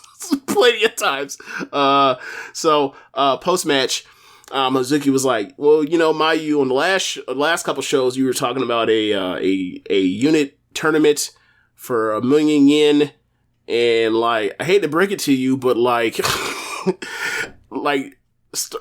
Queen's Quest and Oedo Tai are in a match, and there's only 5 factions in Stardom. Like, how the fuck is this tournament gonna work? Is it a round robin? What are the rules? So, Mayu ends up saying like, okay, so it's gonna be the teams that aren't in that. So it's gonna be us. It's gonna be Down to Domando. It's gonna be Cosmic Angels and I mentioned Down to Domando. So like the 3 remaining Stardom factions plus Marvelous, and she says it's gonna be for for 1 million yen. And I was looking at what, like, this fake ass number, like, this fake ass number. So like, the funny thing is, one of those Brock Lesnar fine right amounts. Like 1 million yen is like just under $100,000, and like, really $100,000. So I was like, whatever. But that is what she had to announce. So, and that was the end of it. But next match at that, Kamatani, Natsupoi, and Himeka, triple threat for the number 1 contendership for the white belt. Closing stretch. Fire time. So this is a very good match. Here's the problem for me. Watching it live on the show, the audio went out of sync for the next 2 matches. And it didn't just go out of sync for me, it went out of sync for everyone. Where like the audio was like 1 or 2 seconds behind. At least it wasn't ahead, but it was behind the match. But I haven't rewatched it, but the match was very good. So going into the match, as I mentioned it during the end of Tag League, as they were doing before the end of Tag League, they actually announced this match, and then they did the press conference for the pay-per-view. So after Natsupoi told Himeka she had no passion for wrestling, Himeka was mad at her, and then when they lost and got eliminated after there was a malfunction at Junction where Himeka ended up hitting Natsupoi, Himeka blamed Natsupoi for why they lost, and like had Natsupoi crying in the back. So they showed the video package for it. So the closing stretch of this match ends up with those 2 in the ring, and Himeka just decks Natsupoi with 2 big lariats, and then Natsupoi kicks it 1, like just kicks it 1 like fire, and like Himeka gets her up and goes for a sit out power bomb, and then Natsupoi wiggles free, and then like hits a Cazador Bulldog, and then like little old Natsupoi then German release throws the giant Himeka and drops her on the back of her head, and that's the end of Himeka for the rest of that match. You know what this felt like? What their beef feels like? It feels like an older sister that's bigger with a younger sister that's like, or excuse me, like the older sibling is small, but the younger sibling is big. Like that's what this feels like. Yeah. But it was super impressive. And like in the follow it up, like the second that she gets hit with that German and rolls out and the crowd pops for that German on some real, bait Walter shit. Kamatani comes in the ring, hits a springboard crossbody, and then goes to get Natsupoi and goes for her Star Crusher, that Fisherman Falcon's arrow. But Natsupoi wiggles out and then goes for her step up, incredible lucha victory rolls move, and she ends up hitting it. But as she hits it, Kamatani rolls through and then bridges over the top of her and traps her and pins her. So that was a great finish. Let's go. And so she did a pretty cool Poison Rana at some point. Yeah, she hit up. Yeah, she was Himeka. Yeah, with Himeka. Himeka had her up. Was about to hit her with a King of Diamonds KOD. And then like she turned into a reverse Rana and then hit the ropes and then came back with a spinning heel kick. Yeah, really fun match. Utilized Natsupoi within that 3-way. I thought there were really good exchanges between Himeka and with Himeka against both of them, again with Kamatani and with Natsupoi. I thought this was a really good match. Yeah, ready to see the new number one contender, Saya Kamatani. Let's go. Yeah, we'll get to that when we review after the post match of the white belt match. But Zach said teams fighting for money. That sounds like DDT stuff. Teams fighting for money. That sounds like pro wrestling. Bro, I want to say there's the Horsemen. They never fought for no lump sum of cash. I feel like I've seen ladder matches for money before. I'm sure you have. Yeah. Like what's in the briefcase? Oh, it's the Halliburton. There's $10,000. Yeah, there's thousands of dollars in the Halliburton. Go up there and get it. Right? Like, yeah. This ain't the first match for money in Stardom. Like that randomized triple threat tag team match with Julia and Tam and them. Like the motivation for them was all like as a cash prize whoever won. Like I don't know what Natsupoi and Azumi spent it on, but they won an envelope of cash. He looks like he's referring to the DDT Empty Dome match from Halloween. I didn't watch that. it this year. Yeah. Is it an annual thing? Because obviously I remember I've seen them. I mean, I remember the one that had Minoru Suzuki in it, and then like Aja Kong singing the national anthem. But like, I don't know if it's an annual thing. Yeah, he'll probably tell us. Okay, so, so yeah. So the post match is like after that. They made up on the way out the ring. Himeka carries her out the ring on her back like a child. Yeah, and the thing is that plays off of what happened in their Grand Prix match where like Natsupoi had her beat multiple times, just couldn't with all her high speedery and flash pins, just couldn't put her away, and then she got beat, and then like Natsupoi was furious and she's like, come on, let's go to the back. And then she hopped on her back. I thought it was adorable. And then like it was nice that like they made up that way. Then the high speed match, next match, Kaguma versus Kid.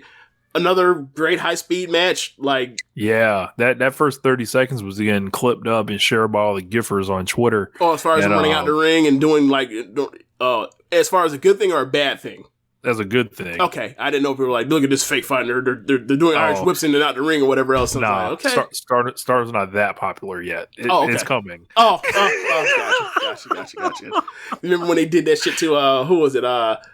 Was it Devlin and Bate? Yeah. There's more shit. Yeah, but I mean, it's Starlight Kid and at this point you say it's Kaguma and a high speed match and they're just great together. And by the end, like Starlight Kid is fucking awesome. Yeah. Like it's just like I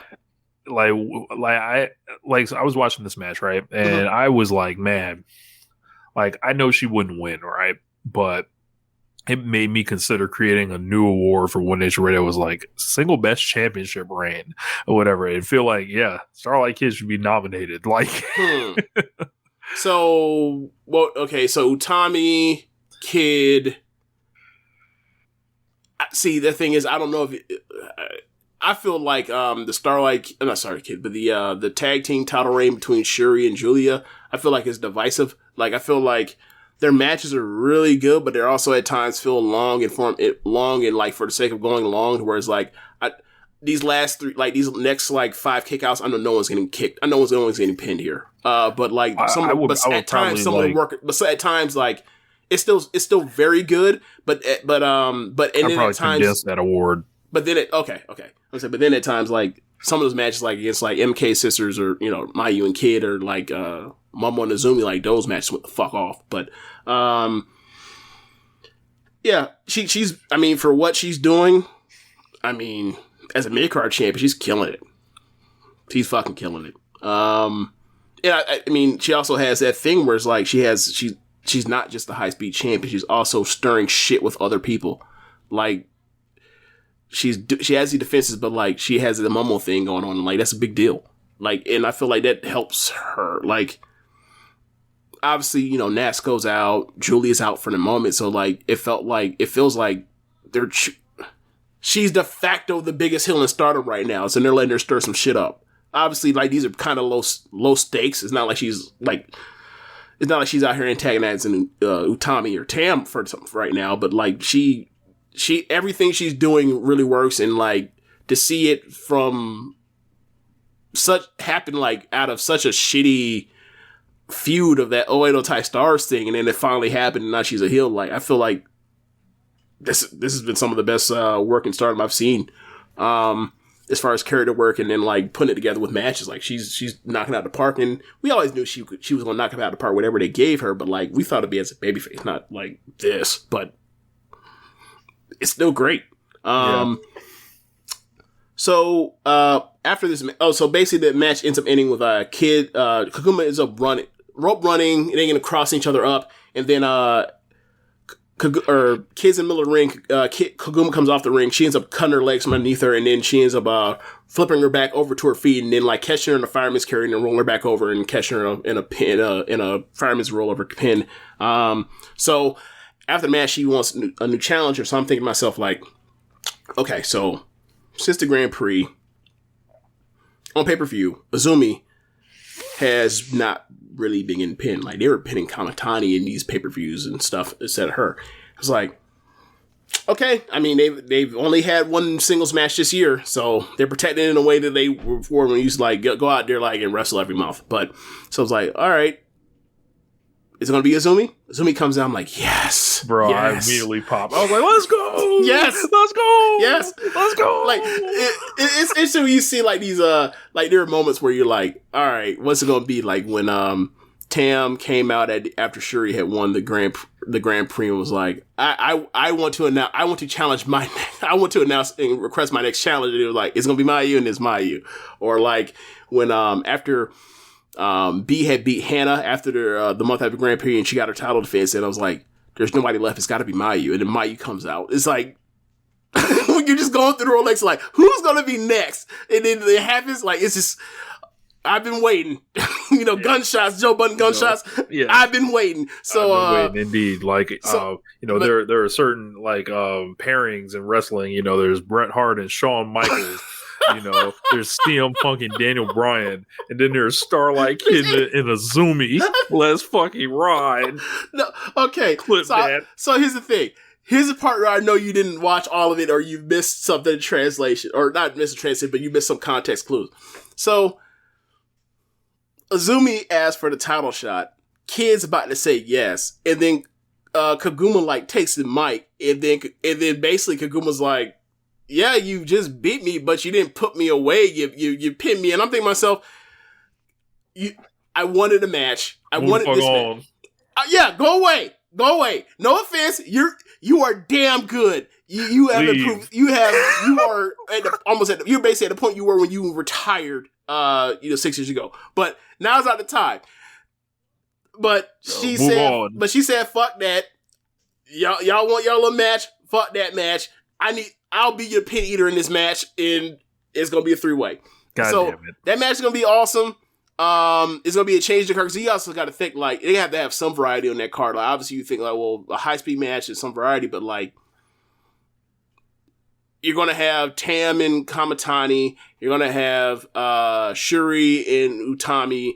Who knows what other special singles match they pull out to for probably Julia on her return. So put a 3-way out there, and then eventually you can get, Kid can pin Kaguma, and then like they can do that another time. It's fine. So yeah.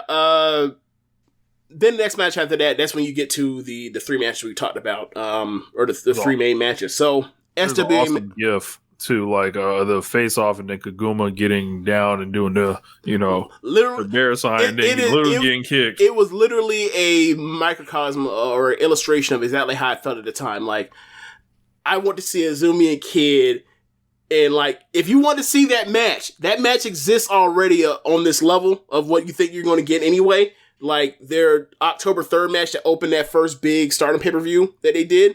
And that match is great. Like I gave the match 4 flat stars, and that's the opener. They're both better now. You're, or 12 or 14 months removed from that. But it's like they'll do it eventually. But that's fine. But yeah, like you want to see that match, and all of a sudden Kaguma literally butts in, and then like Kid like kicks her out the way, like get the fuck out of here. That's how I felt it. So I was like, hey, look, this match is gonna be just as great regardless. But like, hey man, get the fuck out of here right now. I kind of want to see these two. So yeah. Anyway, we end up getting next match. You get the SWA in Grand Prix briefcase match. A UWF match, rules match between Konami and Shuri. Konami comes out in the fighter's garb, in the MMA gear. She should switch her gear to that. I feel like it should be an option. Like if she wants to, she can wear the MMA stuff like she wore with boots or shoes or whatever. Cause now she's just wearing all black now. Like it's not like she really even doing her color joints no more. It's like, hey, you and Oedo Tai, y'all, you can just wear all black, go to the fight stuff. Well, like I like her gear, or she actually has a revamped version of the gear that she's been wearing the last year. But like I like the old one anyway, because it's like she looks like I don't know. Name one of the women in Mortal Kombat. She looks like an evil ninja. She's like Melina or something. Yeah. She did, except it's black and purple. So like, she has new gear. It's a revamped version of that gear that she wore last weekend. The first, she came back for like 2 matches before this. But anyway, like she came out for the fight in the fight gear stuff for this match, and it looked awesome. I thought it was cool. I thought it was really nice touch. So I was assuming like she was gonna come out in like a red version of it, but she came out in like her. I believe it's her Reina gear from like 6, 7, 8 years ago. But anyway, so this match is very good. I've seen people say like it was the best match on the card, or it was like one of the best matches of the year, and I can't get with that. Like I can't get with like Jay-Z, but I thought the match was really good. I think the problem for me was like when we talk about like matches where it involve counts. It works better when the babyface is behind and overcomes at the end, and they did get to that at the end. But for the rules, people that don't know what a UWF rules match is, it's a 30-minute time limit, singles match, 30-minute time limit. There are no pinfalls. There are submissions and there are knockouts. But the rules, but you can also win besides those 2 ways by either knocking down people's point totals. The way to knock down people's point totals are either A, knockdowns, or B, submissions where the wrestlers make the ropes to have a rope break. So once you get to 5, or once you lose your 5, you lose. So when they're both on 5, I like the concept, like hearing it like that. I'm like, oh wow, that's a really unique match that someone thought of, and there's a lot to do. And there have been great UWF matches. Like Josh was telling me that like Vader had a number of them, and I had asked him how many people have ever had good ones or great ones that where neither wrestler had backgrounds in combat fighting. He couldn't recall any, but like he does remember. He does remember that Vader, with no background in combat fighting, had a number of them with a bunch of people that had combat backgrounds. But I saw Shuri in one in GLEAT last year with you who formerly of Tokyo Joshi Pro, now as a freelancer in Japan. She's a judoka. I've seen it in like the concept works. It just depends on how you work it, right? Like if you work in a traditional, like the let's say in the sense of how a good War Games typically goes, where the heel has the advantage, going through it, it will just work. But what they decided to do was when they were both on 5, Konami got her to 4 first, and then, Shuri got Konami to 4 first, and then when they were both on 4, Shuri got Konami to 3 first, and I was like, in my mind, I'm thinking, like, why are y'all doing this backwards?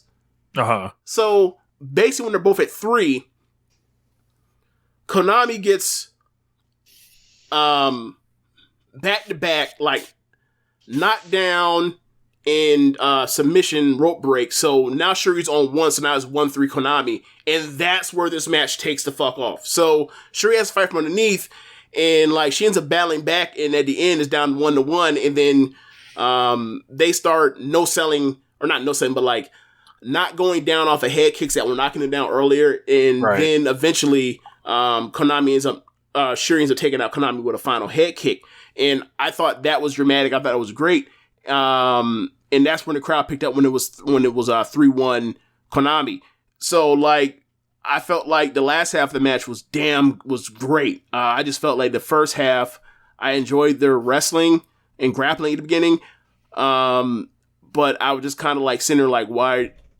It was pulling me out of the match. Like, why? I was like, why are y'all doing this backwards? Why are y'all doing this backwards? And then from there, but like, yeah. But it's still, I think for the people that if they find this match divisive or they don't like this match, I don't think you can come away saying this match anything other than very good.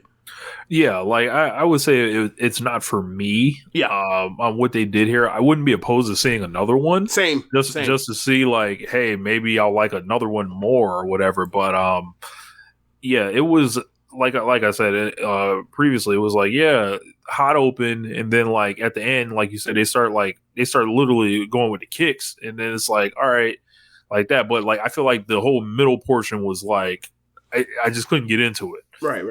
I also like the liberty they took with the refs to where they allowed them to, like, a knockdown wasn't a standard wrestling or standard, like, legit fight knockdown. Like, they had to be, like, put flat on their back for it to be a knockdown. Like, they could go to a knee and that's not a knockdown. So I thought they gave them some artistic liberty to you know, like, hit somebody with a head kick and then finally get someone out of there with a buzzsaw kick. So I thought that was a nice touch and helped their match.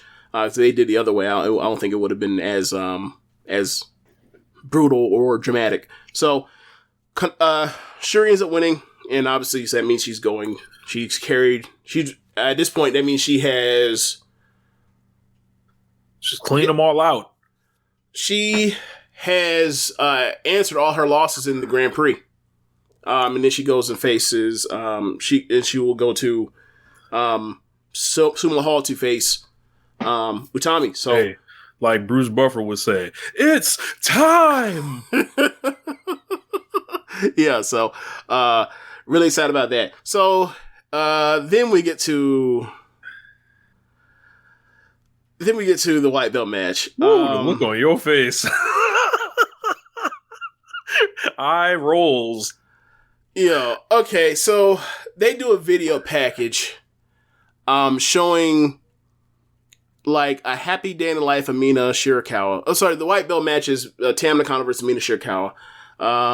So they show like, this video package that's following like a day in the life of Mina, and shows her first meeting Tam and shows them in Cosmic Angels together and shows them winning the trios titles. And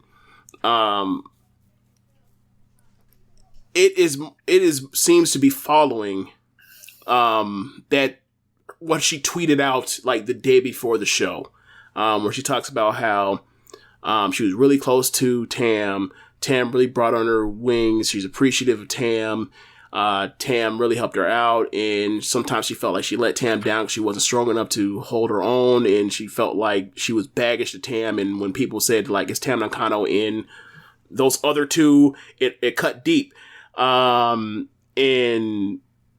she said like, we spent so much time together, and but it felt like I wasn't as close to her as I wanted to be after I told her like everything about me, and I felt like there was this weird thing. Like there was something missing, like where she's still really nice. She's still a great friend, but like, I almost wanted to be like, I want to be like sisters almost. But I never could get over that final hurdle with her. And then she said, but it all clicked to me when I watched her versus Mayu at Osaka-jo Hall. Like the fire and the look in her eyes, like that was what I wanted to see the past, ever since I've known her, ever since she like, offered her hand to me. And like, I was devastated to see that like this actually is in her, but it's for someone else. And she said like, I am going to get that out of Tam. I want to see that. I want that feeling that she has for Mayu for me. And so while she's cutting this promo and showing all that stuff that ties in line with the video package and also what she put on Twitter, you see her in a room and you see her start crying, and then you see her also like going crazy. Yeah. I was watching this video package and I was like, I read the translation that you sent a couple days prior, and then I saw it. I was like, hold on, man. I didn't think this was going to happen. I did not know she was going to go, she's crazy. She's turning, some version of Mickey James, or I won't say Mickey James, but you get my point. I didn't think that was going to happen. Like, I saw that, but yeah, I was like, thinking from the pessimistic standpoint, I was like, so like, is Tam chewing these young ladies up that she's with, and like a vampire, essentially? These young ladies, they're the same age. These less experienced, these greenhorns that she's brought in under her wing, you're basically using them for their energy, to fuel her forward. That's the vibe I was getting off of watching this video package. So this is very rare for Stardom. I don't recall ever seeing a video package that went to, I wouldn't say WWE's Supernatural.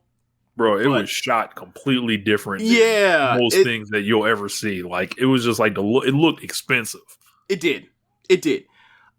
So she comes out, and obviously I'm expecting to see her in new gear because she's more or less in the same gear. Mina Shirakawa pulled up looking like Christ is watching. She came out and her new gear is fantastic. I'm not gonna go no farther. I'm not gonna go into no details, but it is great. Christ is watching. The thing for me is when she came out and she's like making the mannerisms as if she's like lost her mind and she's insane. She's batshit insane. Like, new as if she had like some right, and then she had like almost like she had some like Harley Quinn-esque type of like psychotic break, and I just like, yo, I just saw you like, like, why would you hotshot that she's had a psychotic break over like a weekend? Like 2 weeks ago, she was fine. They lost they struggled in tag league, her and Tan together, and like, she missed the 2 shows after that, and apparently, like in those 2 weeks, she's just gone nuts. She went off the reservation, all of that stuff, but it's like, we had no idea to expect this or see this coming, so it almost felt like you just hot-shotted that she just went crazy like 2 days ago. There was no signs of it until 2 days ago. Like, she could have went crazy on screen rather than just showed up crazy. Right. To me, it didn't feel earned, so I'm like, what the fuck is this? So, and then, like, the match. Like, I'm getting to the match. I'm getting to the match. So, they have this. It was like they were trying so hard. They had this main roster or too hard. Fiendish get over a character at the expense of the action or the actual real emotion or pathos of the match. Stuff that happened in so she mentioned the Osaka Joe Hall match between Tam and Mayu, and there's a big set piece in it where after they get back in the ring after they fought on the outside forever and shoving the ref to keep beating each other to beat the hell out of each other.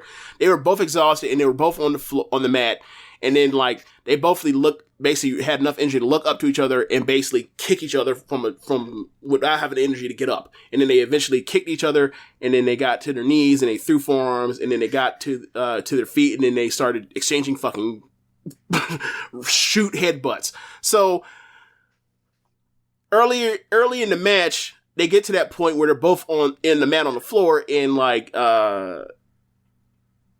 Mina is trying to do the kick thing, and Tam is no selling it. You're not going to get the reaction out of me. It's very similar to, not very similar.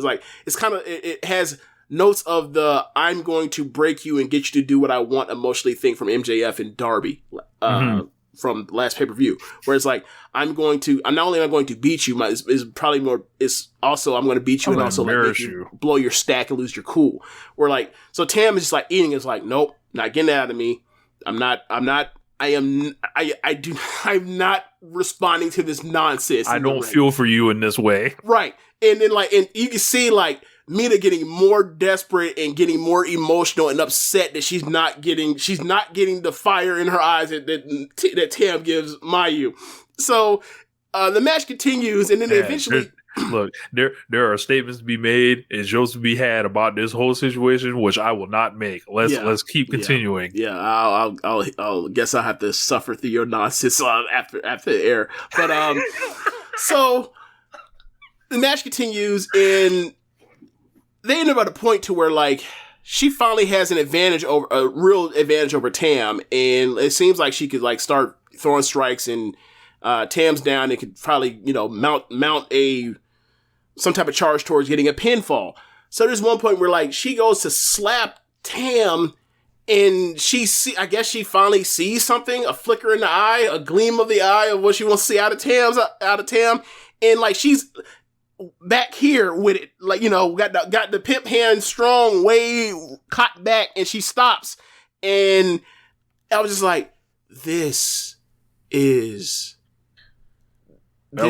this is the melodramatic nonsense I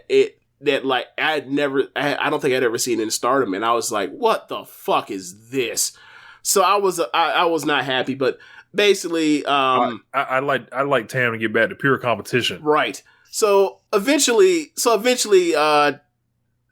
Mina gets out of Tam, and Tam fires up. Tam beats the shit out of her. Goes to hit her with the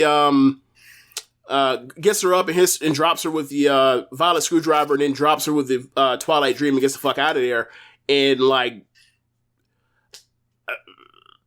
Mina's still MIA right now, but she's announced to be in that trios thing. We'll get to that later, but yeah, it was just weird, and it was I'm thinking to myself she might be leaving the unit. I don't know. I think that she got what she wanted finally. So we'll see how that goes. But it does explain why they underperformed in the tag league, because they were telling the story of there's a disconnect. There's a small thing missing between those two chemistry, and this is the path towards eventually solving it. We'll see, but I don't know. So after the match, Tam tells Kamatani to come out. They go face to face, and that's set for Sumo Hall. So let's get it. Yeah, I think it. I've watched a lot of white belt matches since watching Stardom since 2019, and dating to matches before then, stuff between Kairi and Mayu, and even I don't think I've ever saw the Santana Garrett stuff, but out of all the white belt matches I've seen, Jungle and Kyrie, all the white belt matches I've seen, that is easily the third worst, or one of the three worst. It's not the worst, but it might be the second worst. The worst white belt match I ever saw was last year in January, Julia and Natsuko, they had this no DQ match where they brought like almost like karate breaking tiles out and they were slamming each other on them and shit, and it was a fucking mess. And then the other match and the other match I put out there is a stinker, or not a stinker, but like just subpar to the standard, is Arisa Hoshiki and Utami from the 9th anniversary show, 2020 January. And they were telling this story about, getting Arisa wanted Utami to show emotion, and Utami was like, fuck that. Like, I'm just going to beat your ass. And then she kept like punking her like at every physical exchange and throwing her down on her ass. And then like the match happens and like Utami didn't show a bit more of charisma through, or not charisma, but like emotion or whatever you want to call it throughout that match. And then like at some point, like Utami starts bleeding from the head, and I didn't know if she was bleeding or what the fuck happened. And I was just like, and it just checked me out for the rest of the match. But yeah, this was just like, this was like the worst big match Tam's I've ever seen Tam have. I was totally disappointed. And like when I see people that do not like Tam and they say that like it is she does too much too much melodramatic stuff in her matches, and I'm thinking to myself like, not really. But this match, oh yeah, this is like she's never had a match like this before. So like people say this before, that's bullshit. Ribs. This is true. Like this was like.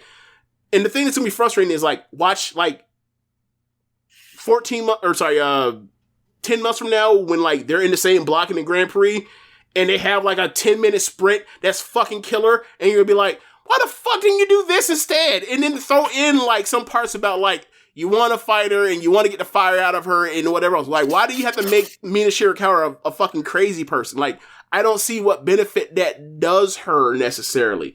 Like, do you think a Laurel Van Ness, Mickey James character is actually, like, something people want in Stardom on the message side? Because I don't. No.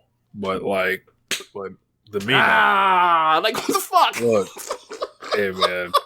When she came through them curtains, the temperature changed. So I'll leave it at that. God. So, the main event, Red Belt match, Utami versus Maika. This match was great. On the video package, Maika also missed like last weekend's shows, and I didn't know why, but it was to sell the injury of her arm. So, at the end of Tag League or towards Tag League, like she's had her arm taped up from wrist to shoulder, almost like a shooting sleeve with tape. And in the last night, for them to get eliminated, they had to get a DQ out of Shuri, and what they had, it was those two versus Oedo Tai, and Kid and Raka would never let Shuri get tagged in. They kept isolating Maika, and then they kept cheating and taking the ref so Shuri can't tag in, and then eventually they got a bunch of chairs and then put it on that arm, and then they concertoed her arm, Maika's arm. So then, like, Shuri gets in the ring and goes berserker mode and just slaps shit at everybody, and then she ends up, like, going in such a fit of rage that, like, she ends up fucking up the ref, and then the ref had to DQ them. So Maika was off selling that injury. In the video package, you see her, like, talking about how, like, she's kind of banged up and beaten up right now. But she's going to still face Utami and take her title shot because she beat her in the Grand Prix. So, Utami has been going to work on that arm a little bit early on, or towards the second stage of the match, but not like, it wasn't the story of the match. Like, they got to that third act and just like start fucking throwing each other around, and it was awesome, and bomb throwing, if you will. But, awesome. Like, this was a very good match. Like, my favorite spot in the match is when, like, Utami knows that Maika knows she's done, and she empties the gun, and then, like, she goes to, like, give Utami like a lariat, and then like she like collapses into Utami's body because she has nothing left. Like this injured, beaten up woman is like just gave everything she had, but she had nothing left, and Utami put her away. This is a good ass match. I think this is Micah's best match of her career. I was really happy for both of them because, like, you know, obviously they're career rivals, but given how similar they are as wrestling styles, both judokas, their rivalry, like, you know, they're probably friends backstage and have been like, and they progressively get better every single time they wrestle. And like where Micah and Kamatani are, like, I'm so happy for this year because like those were two people that was like, they could become great, and like you see it, like it's happening before our eyes almost. So really happy for it. Love the match, and like when that freaking like flip power or flip front or belly suplex is awesome. Like Utami, like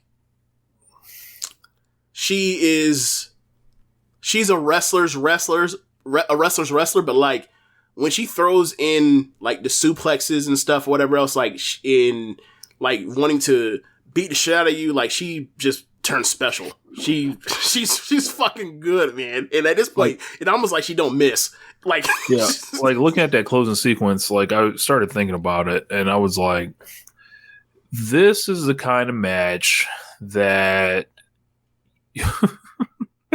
I'll probably say something and get people upset at me right here.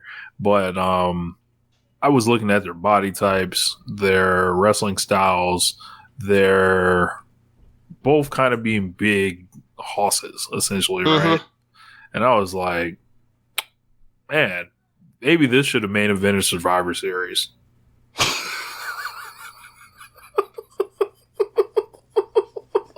I mean, they had a way better fucking match. Yeah.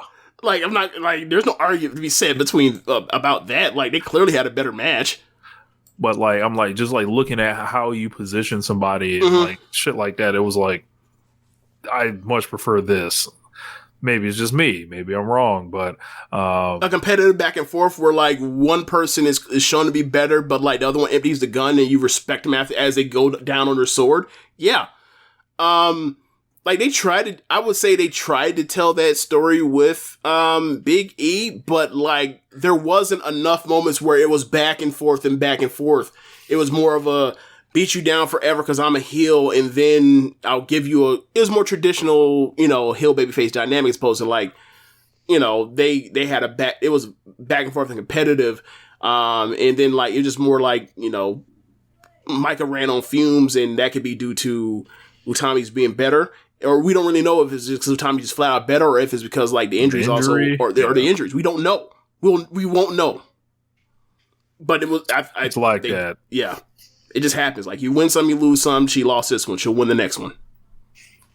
And then I think Shuri came out, right? Yes. They went face to face, and, you know, more or less, it's on Sumo Hall. Give it to me.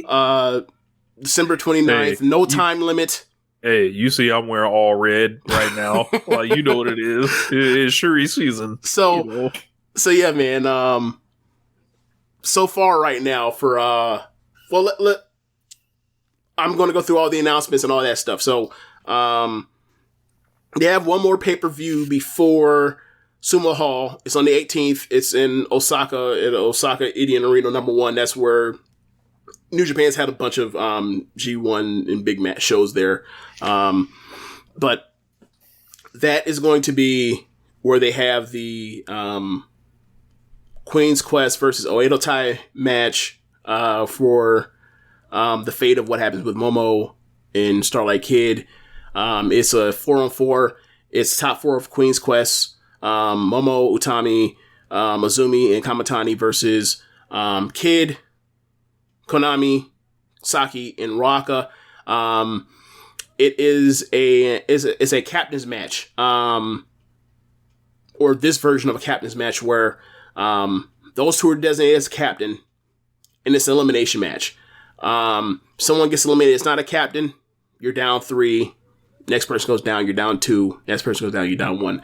And it's going to continue until one of the captains gets eliminated. Whichever captain ends up getting eliminated, they will join the other faction. Also put on the stakes is if Queen's Quest wins, Kid comes to Queen's Quest and she drops the mask. So that definitely ain't happening. So also with that, on the show, you have, that's probably the main event, but probably the opener is Shuri in a gauntlet match versus Lady C, Waka, and Mai. She's finna go through them like a hot knife through butter, but it'll be a fun, 12 minutes. Then, the rest of the card are, the trios, Mayu's fake money, big money, tournament. So, is this being financed by Big Money Matt Hardy? No.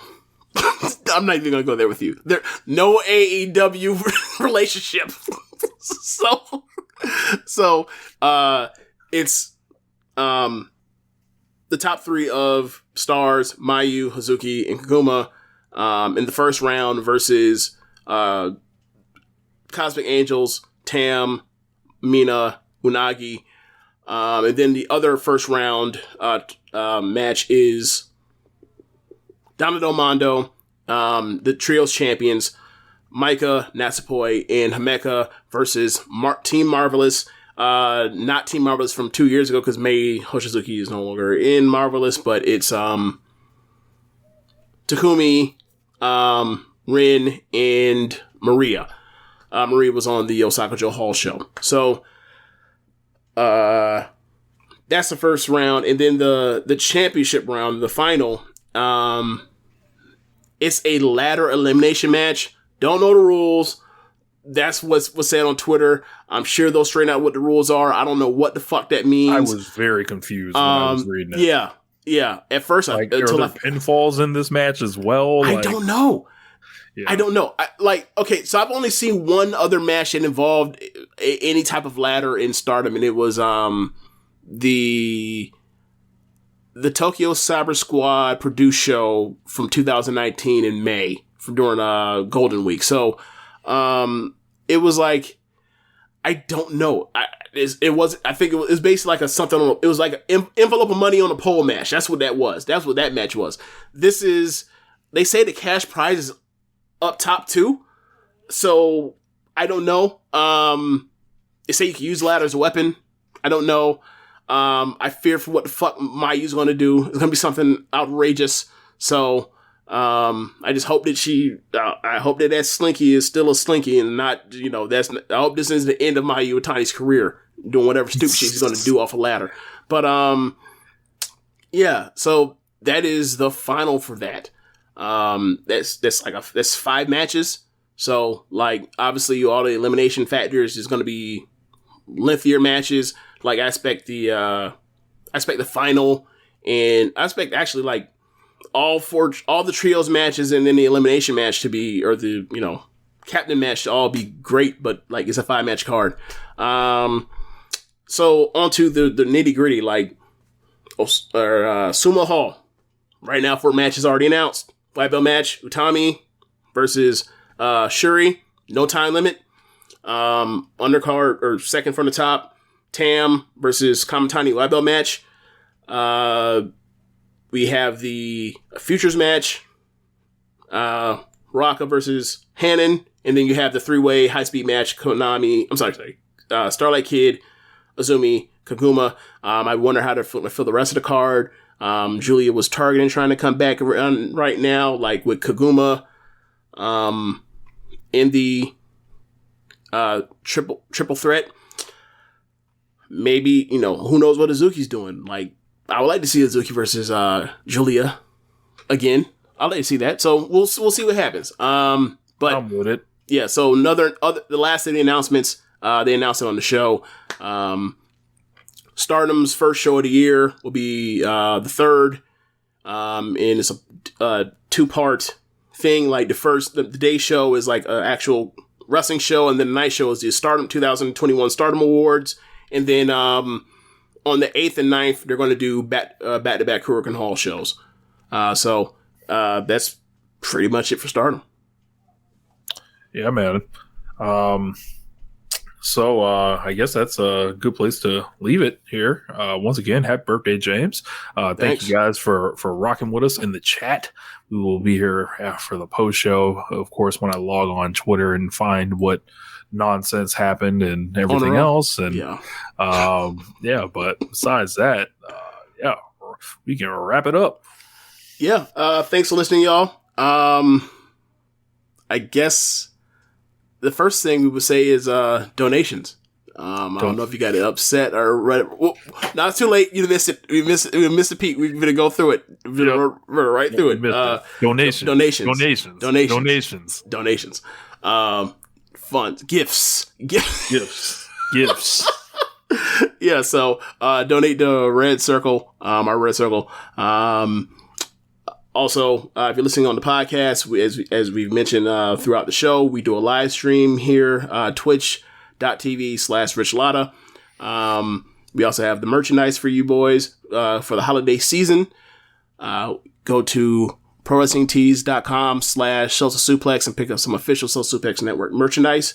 And listen to the other shows on the network. You have this show, One Nation Radio. You have Keepin It Strong Style. You have the Ricky Clive Wrestling Show.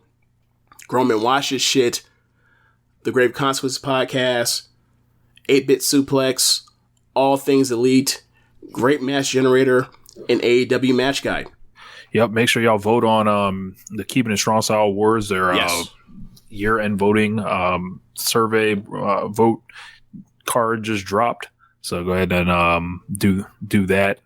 One Nation Radio Awards, we should probably start on those at some point. Well, normally we start off the One Nation Radio Awards after they do the nomination for New Japan stuff, so that we can just basically share it, more or less looking okay, what we're saying is not crazy because they kind of agree with it, and then we, basically just, how do you say, sample theirs, take from and then add to ours. So for nominees and whatnot.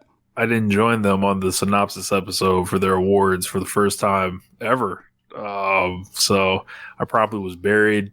I heard. Yeah. So, here I am in the grave, back. It's okay. There's always next year. So, just telling the truth by evil. I guess people couldn't deal with it, So, oh man. So I ain't gonna fake. What happened either way? All right, later, y'all. Peace.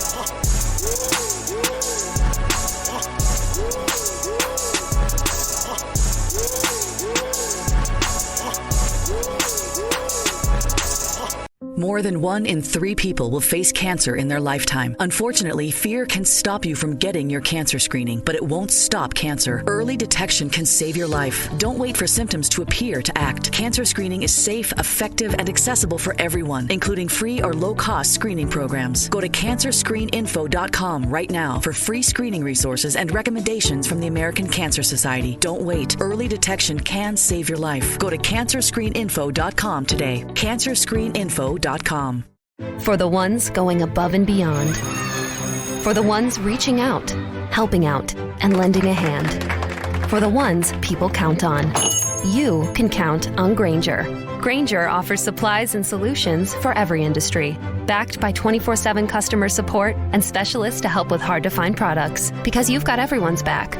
We've got yours. Call, click Grainger.com, or just stop by.